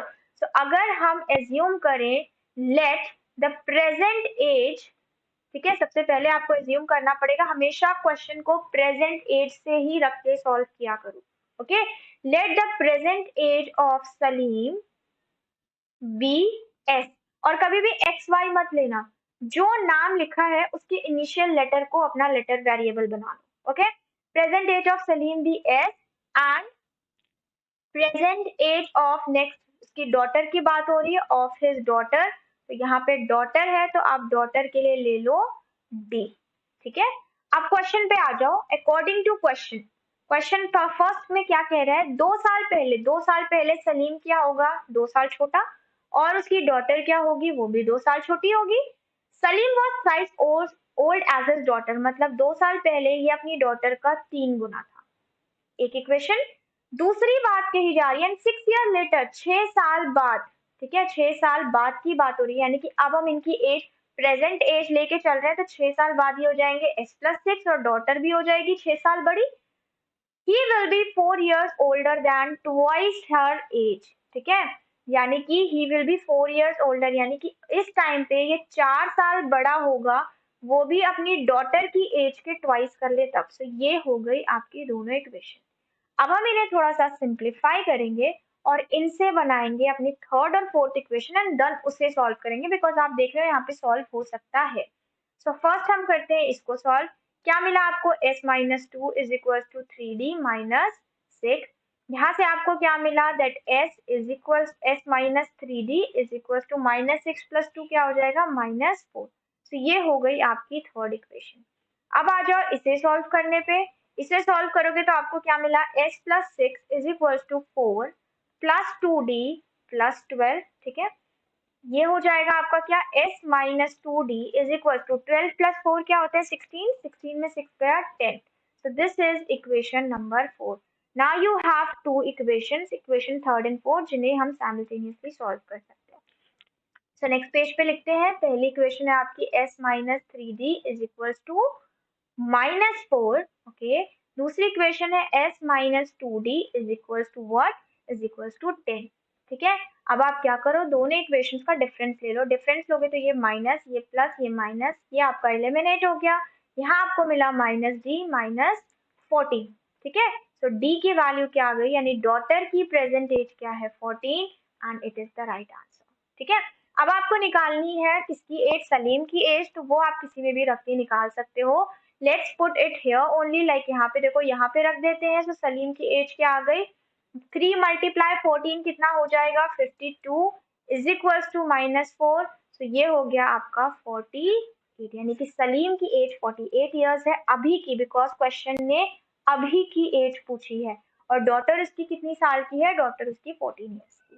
Okay, so इस तरीके से आपको इन स्टेटमेंट्स को सबसे पहले एक इक्वेशन में कन्वर्ट करना है, प्रॉपर इक्वेशन। अगर इक्वेशन फ्रेमिंग सही हो गई तभी आंसर आने वाला है, अगर इक्वेशन ही गलत फ्रेम करी होगी तो प्रॉपर आंसर तो नहीं आने वाला। तो इक्वेशन फ्रेमिंग पे बहुत ध्यान दें, specially in this type of question जहाँ पे आपको एज की बात करी जा रही हो। तो एज का कंफ्यूजन, वेरिएबल का कंफ्यूजन बिल्कुल मत रखना, जो नाम दिया हो उसी नाम के इनिशियल लेटर्स को लो, इससे क्वेश्चन समझना इजी हो जाता है। और दूसरी बात, हमेशा प्रेजेंट एज को लेके चलना, कभी भी 2 साल पहले की एज एस मत मान लेना, वरना तुम्हें प्रेजेंट एज के लिए +2 करना पड़ेगा और वो लास्ट में तुम पक्का भूल जाओगे कि +2 भी करना था, बिकॉज हमने 2 साल पहले की एज एस मानी है। सो हमेशा प्रेजेंट एज को मान के चलो, बिकॉज 99% क्वेश्चन में प्रेजेंट एज ही पूछी जाती है। ठीक है, तो ये कुछ टिप्स थे आपके लिए। अब आगे बढ़ते हैं नेक्स्ट क्वेश्चन पे। So next question, again this is a question of age only. So चलो पढ़ते हैं क्या लिखा हुआ है। The age of father is twice the sum of the ages of his 2 children. Okay, after 20 years his age will be equal to the sum of ages of his children. Find the age of the father. ठीक है, तो हम मान लेते हैं, अब देखो यहाँ पे 2 चिल्ड्रन की अलग अलग बात नहीं करी गई है, तो इनके दोनों चिल्ड्रन के लिए हम सी लेटर यूज कर लेंगे, फादर के लिए हम एफ लेटर यूज कर लेंगे। सो नाउ स्टेटमेंट को देख के इक्वेशन फ्रेम करते हैं। फर्स्ट फिर से क्वेश्चन पढ़ो, the age of father is twice the sum of the ages of his 2 children. So f is equals to twice, ठीक है, just a second, okay, twice c, ठीक है, सम ऑफ 2 चिल्ड्रन। अब 20 साल बाद फादर कितने के हो जाएंगे, 20 के।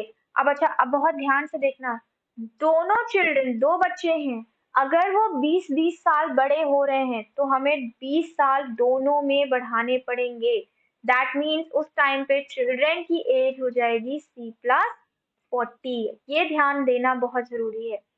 आगे after 20 years his age will be equal to the sum of the ages of his children, यानी कि f+20 is equal to C+40। ठीक है, तो ये हो गई first equation, this is your second equation. ठीक, मैं यहाँ पे सब्स्टिट्यूशन यूज कर रही हूँ, put this equation, value of f in equation 2, you will get 2C+20 is equals to C+40। ठीक है, अब यहाँ से आपका क्या आया, C इज इक्वल्स टू 20, यानी कि दोनों बच्चों की एज का सम 20 है। सो अब उठा के इसको रख दो कहाँ पे, in equation number 1। Okay, so from equation first we get the age of father is equal to 2 multiplied 20, that is 40 years. Okay, let's check the answer. The answer is 40 years. अब गलती से भी ऐसा मत करना इस क्वेश्चन में कि 2 चिल्ड्रन को मान लो x और y, 3 वेरिएबल के लिए 3 इक्वेशन चाहिए और 3 इक्वेशन आपको नहीं मिलेगी। ठीक है, यहाँ पे अलग अलग बच्चों की बात नहीं की गई है, तो उनके सम को चाहे आप s से डिनोट कर लो, चाहे बात चिल्ड्रन की करी जा रही है तो आप उसको c से डिनोट कर लो। Okay, let's see the next question. Next question is question 18। Now let's see इसमें क्या कह रहा है क्वेश्चन। क्वेश्चन कह रहा है 2 नंबर्स हैं जिनका रेशियो है 5:6। If it is subtracted from each of the numbers, अगर इन दोनों में से 8 सब्ट्रैक्ट कर दो तो रेशियो बन जाता है 4 और 5। ठीक है, सो भाई रेशियो दिया है ना 5:6, अगर हम ये कहें कि भाई नंबर है 12 और 14, तो क्या 12 और 14 का रेशियो भी 12 और 14 होता है? ऐसा तो नहीं होता ना, इसका रेशियो तो 6/7 भी हो सकता है, लेकिन क्या 6 12 बन गया, 7 14 बन गया? नहीं। सो सिंस रेशियो गिवन है, so with these ratio first of all we will find out the numbers. Okay, हम पहले numbers निकालेंगे। so ratio given है, so first of all find out the number. so you will write down let the numbers be।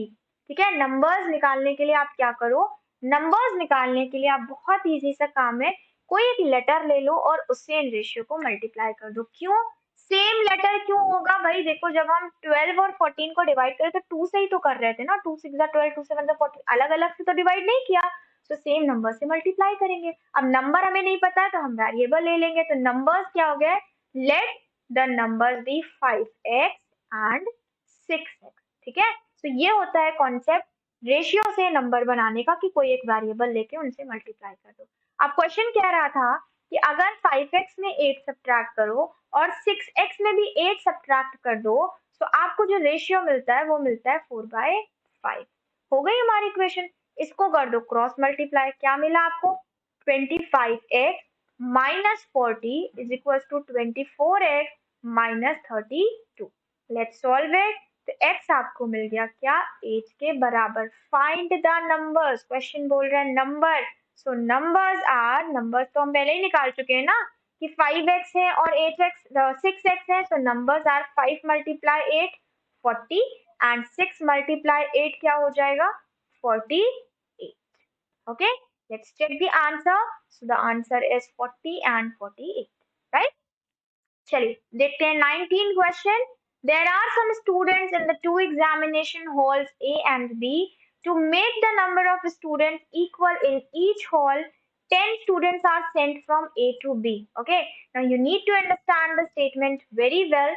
But if two students are sent from B to A, अगर दो बच्चों को B से A में भेजा जाता है, the number of students in A becomes double the number of students in B. Okay, so फिर से अब ए और बी दिया है तो हमें लेटर अज्यूम नहीं करने, हम ए और बी लेके चलेंगे. सो दो हॉल है जिसमें एक में ए बच्चे हैं और दूसरे में बी बच्चे हैं. ठीक, to make the number of students equal in each hall 10 students are sent from A to B. So अगर ए से 10 स्टूडेंट गए तो बी में 10 स्टूडेंट्स क्या हो गए, ऐड हो गए. ओके, चलो बच्चे बराबर हो गए. फिर क्या कहा जा रहा है कि अगर 20 स्टूडेंट्स को बी से ए में भेज दिया जाए, ठीक है. सो दूसरी, ये फर्स्ट इक्वेशन हो गई. 20 स्टूडेंट्स को बी से ए में भेजा जाए तो a plus 20 is equals to b minus 20. The number of students in A becomes double the number of students in B. So A में जितने बच्चे हैं वो बी में बचे हुए बच्चों के डबल हो जाएंगे. सो this is equation number 2. Okay, तो हमने स्टेटमेंट्स को ध्यान से पढ़ा और उनसे दो इक्वेशंस फ्रेम की. अब इन इक्वेशंस को हम सॉल्व करेंगे. ठीक है, सो अगर देखो मैं यहाँ से इस वाले को देखूं, फर्स्ट इक्वेशन. सो ए की वैल्यू निकल के आती है b प्लस 20. ठीक है, so now this is equation number 3. अब मैं क्या करूंगी, थर्ड वाले को सेकेंड में पुट कर दूंगी. Okay, so putting the value of third in second. ठीक है, जब हम ऐसा करेंगे तो हमें क्या मिला, हमें मिला b plus 20 is equals to a minus 20 और बाहर है 2. इसको सॉल्व करो. b plus 40 is equals to 2a minus 40. ठीक है, यहाँ से आपको b की वैल्यू क्या मिली, यहाँ से आपको b की वैल्यू मिली 2a माइनस 80. ओके, सॉरी यहाँ पे आपका b है ना, आई थिंक मैंने गलत लिखा. यस, यहाँ पे आपका क्या है, b माइनस 20 था. ठीक है, सो इसको थोड़ा सा सही कर लीजिए. ये आपका b है. सो दिस इज b माइनस 20 हो गया 2b. अब देखो, अब इसे सॉल्व करोगे तो कुछ अलग आंसर आएगा. आप इसको इधर लेके चले जाओ. So you will get that b is equals to 80, यानी कि b में कितने बच्चे हैं, 80 बच्चे हैं. आंसर बिल्कुल सही आ रहा है. अब हमने क्या देखा कि a में कितने बच्चे थे, तो a में b से 20 ज्यादा बच्चे हैं. So from here you get that a have how many students, 100 student. So कुछ नहीं करना था, बस अपने स्टेटमेंट को बहुत ध्यान से समझना था और सॉल्व करना था. ज्यादातर बच्चे पता है गलत क्या करते हैं, ज्यादातर बच्चे गलत ये करते हैं, a प्लस 20 किया, b में 20 माइनस ही नहीं किया. क्यों नहीं किया भाई, जब आप 20 बच्चे इस क्लास से उठ के उस क्लास में जाओगे तो यहाँ 20 बच्चों की कमी हुई ना. b ने अगर अपने 20 बच्चे a को दिए तो उसके अंदर माइनस 20 तो होगा ही ना. 50% स्टूडेंट यही गलती करेंगे, यहाँ माइनस नहीं करेंगे, डायरेक्ट 2b कर देंगे. डबल b हो रहा था, यहाँ प्लस कर दिया.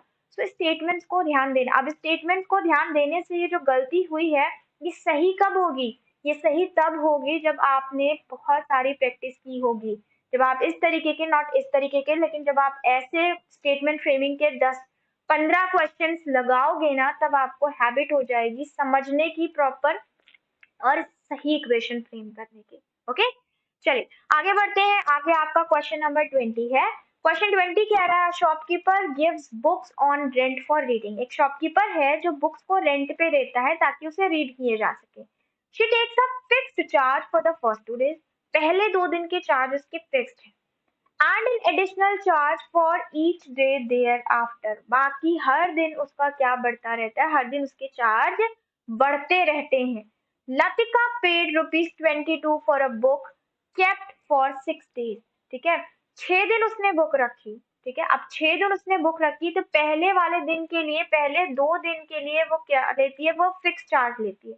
सो अगर हम मान ले 2 दिन का चार्ज हुआ x, ठीक है, सो बचे हुए कितने दिन हो गए, बचे हुए दिन हो गए 4, ठीक है, यानी कि 2 दिन का चार्ज हुआ x, एक दिन का अगर x है तो 2 दिन का 2x हो गया। अब बचे कितने दिन, क्योंकि उसने 6 दिन लिए थे तो बचे हुए दिन हो गए 4, 4 दिन के लिए वो एडिशनल चार्ज ले रही है, वो है क्या 4y, तो 22 के बराबर। ये फर्स्ट इक्वेशन फ्रेम की, ठीक है।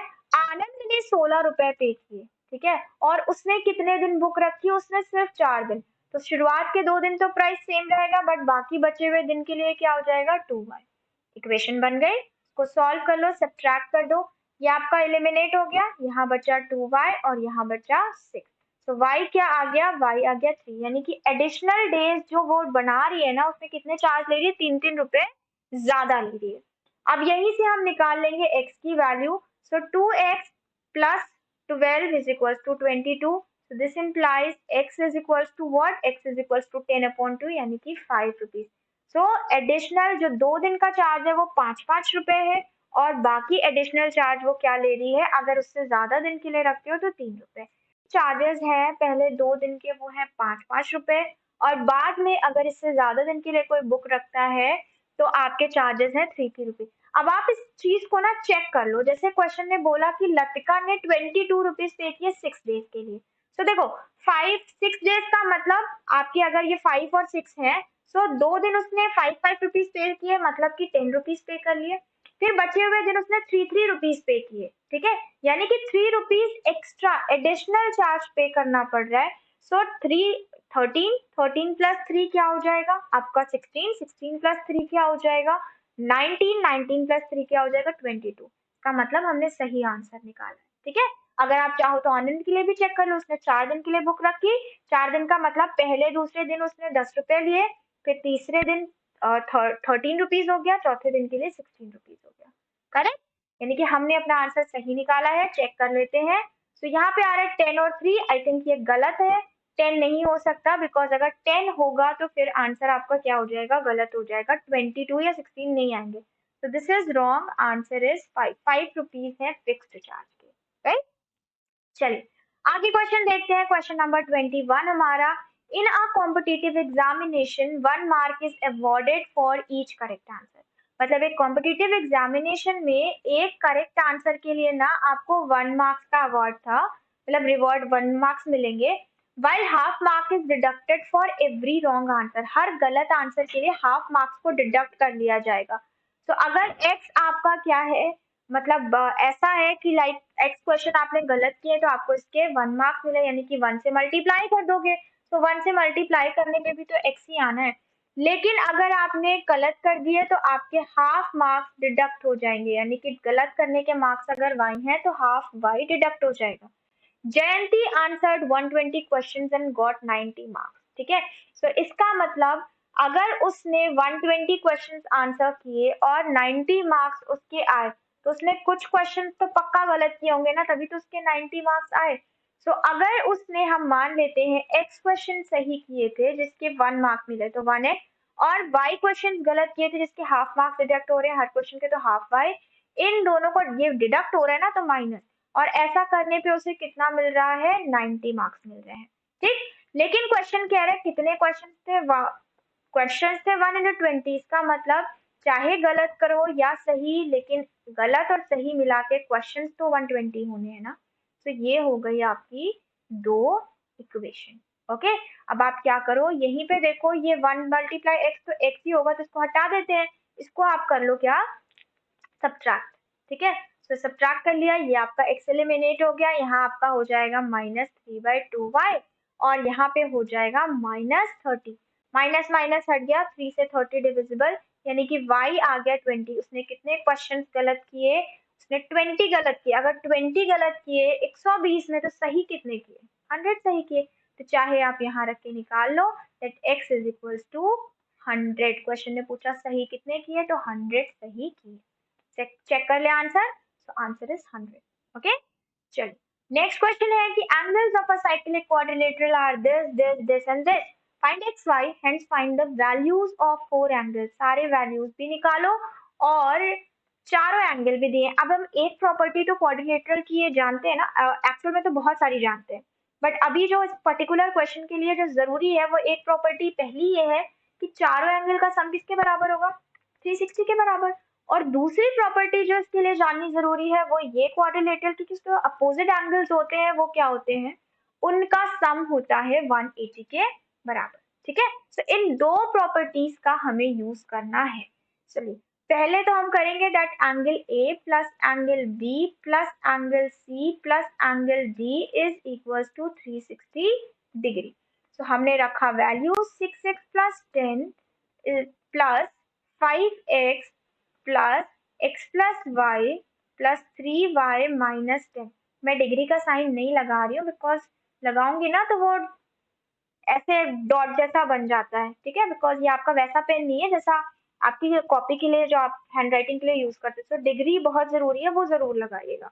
दिस इज 360 डिग्री, इन सबका सम बराबर होगा 360 डिग्री। ओके, अब इसको सॉल्व कर लो। 6 प्लस 5 क्या हो गया 11, 11 प्लस ये हो गया 12x। ठीक है, उसके बाद आ जाओ इन दोनों पे, देखो 10 और माइनस 10 तो एलिमिनेट हो गया, ये हो जाएंगे आपके क्या 4y is equal to 360 degree. ठीक, अब ये पूरी इक्वेशन 4 से डिविजिबल है, कर दो डिवाइड।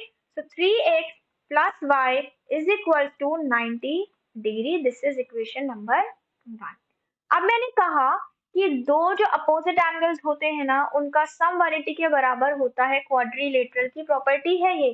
तो using the property of quadrilateral, okay, using property of quadrilateral, that sum of opposite angles is 180 degree. ठीक है, तो हम इस प्रॉपर्टी का यूज करके अपनी सेकेंड इक्वेशन बनाएंगे। अब दो अपोजिट एंगल्स कौन से ले लो, बी और डी ले लो चाहे, नो इश्यूज। तो ये हो जाएगा 5x plus 3y is equals to, sorry not is equals to, minus 10 degree is equals to 180 degree. ठीक है, तो यहाँ से आपको मिला 5x plus 3y is equals to 190 degree, दो इक्वेशन मिली। अब हमें इनको सॉल्व करना है। This is equation number 2। ठीक है, चाहे सब्स्टिट्यूशन से करो चाहे एलिमिनेशन, मैं यूज कर रही हूँ सब्स्टिट्यूशन। तो यहाँ से मैंने निकाली y की वैल्यू 90 डिग्री माइनस 3x, इसे उठा के मैं वहां पे पुट कर दूंगी। ठीक है, सो चलो यहाँ पे रखते हैं। This implies 5x plus 3 90 degree minus क्या था 3x। Okay, 3x is equal to 190 degree. ठीक है, इसको सॉल्व करते हैं। So 5x plus 270 degree minus 9x is equal to 190 degree. ठीक है, अब इसे सॉल्व कर लीजिए कि आपको क्या मिला, 190 सब्ट्रैक्ट कर दो, मिला आपको 80 डिग्री और ये हो गया 4x। This implies x is equal to 20 degree. x आ गया 20 डिग्री। जब x आ गया तो अब सबको आ जाना है। ठीक है, सबसे पहले तो y निकालो। y निकालने के लिए क्या करो, यहाँ पे रख दो उठा के y। चलो कलर चेंज कर ले ताकि थोड़ा सा समझने में आसानी हो। अब हम यहाँ पे रख रहे हैं वैल्यू, तो y क्या हो जाएगी 90 डिग्री, 20 मल्टीप्लाई करोगे तो क्या हो गया 60 degree. That means y is equal to 30 degree. ठीक है, अब क्वेश्चन ने बोला x और y निकालो पहले और उसके बाद सारी वैल्यू। तो चेक करो पहले एक्स वाई सही है, तो ये x 20 है y 30। अब हम निकालेंगे सारे एंगल्स की।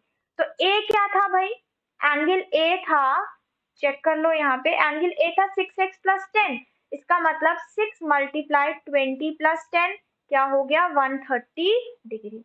b क्या था, b था 5x, मतलब 5 मल्टीप्लाई 20 यानी कि 100 डिग्री। अब c के लिए ना मैं इक्वेशन पे नहीं जा रही हूँ, मुझे पता है a और c का सम होगा 180 डिग्री। तो अगर ये 130 है तो c क्या हो गया 50 डिग्री।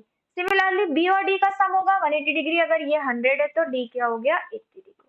सारे आंसर्स हमने सही निकाले। ठीक है, चलिए प्रॉपर्टी याद होगी, जिनको भी प्रॉपर्टी याद होगी उनके लिए क्वेश्चन इजी है, जिन्हें नहीं याद होगी उन्हें तो याद करनी पड़ेगी। चलिए आगे देखते हैं। तो आगे अब इस एक्सरसाइज में आपके कोई क्वेश्चन नहीं है। ये आपके कितने क्वेश्चन हो गए, ये आपके 22 क्वेश्चन हो गए और कुछ हमने सैम्पल क्वेश्चन भी सॉल्व किए थे। तो ये टोटल आपके जितने भी क्वेश्चन थे, this belongs to short answer question, though it was not short, ये बिल्कुल भी शॉर्ट क्वेश्चंस नहीं थे, लेकिन ये आपके क्वेश्चंस आपके 3 मार्क्स में ही पूछे जाएंगे, ये क्वेश्चंस आपके 4 मार्क्स में आई थिंक नहीं होंगे, बिकॉज अभी आपकी लॉन्ग आंसर क्वेश्चंस बचे हुए हैं।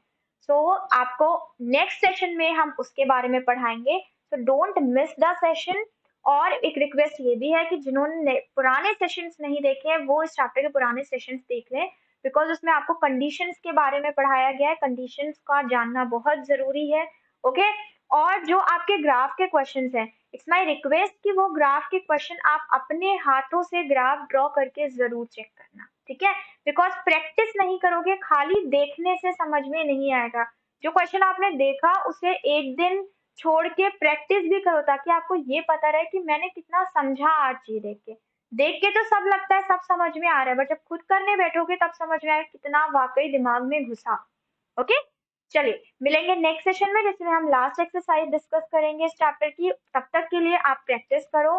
अगर कोई क्वेश्चन में डाउट है, कोई क्वेरी पूछनी है, तो कमेंट बॉक्स आपके लिए खुला हुआ है, अपनी कमेंट्स लिखो, अपनी क्वेरीज लिखो, ताकि मैं आने वाली नेक्स्ट वीडियोस में उन क्वेरीज को ध्यान में रखूं, और कभी रिवीजन हो आपके इस चैप्टर का दोबारा, तो उन क्वेश्चन को दोबारा कराया जा सके। ठीक है, चलिए मिलते हैं नेक्स्ट सेशन में। Till then keep practising, bye bye.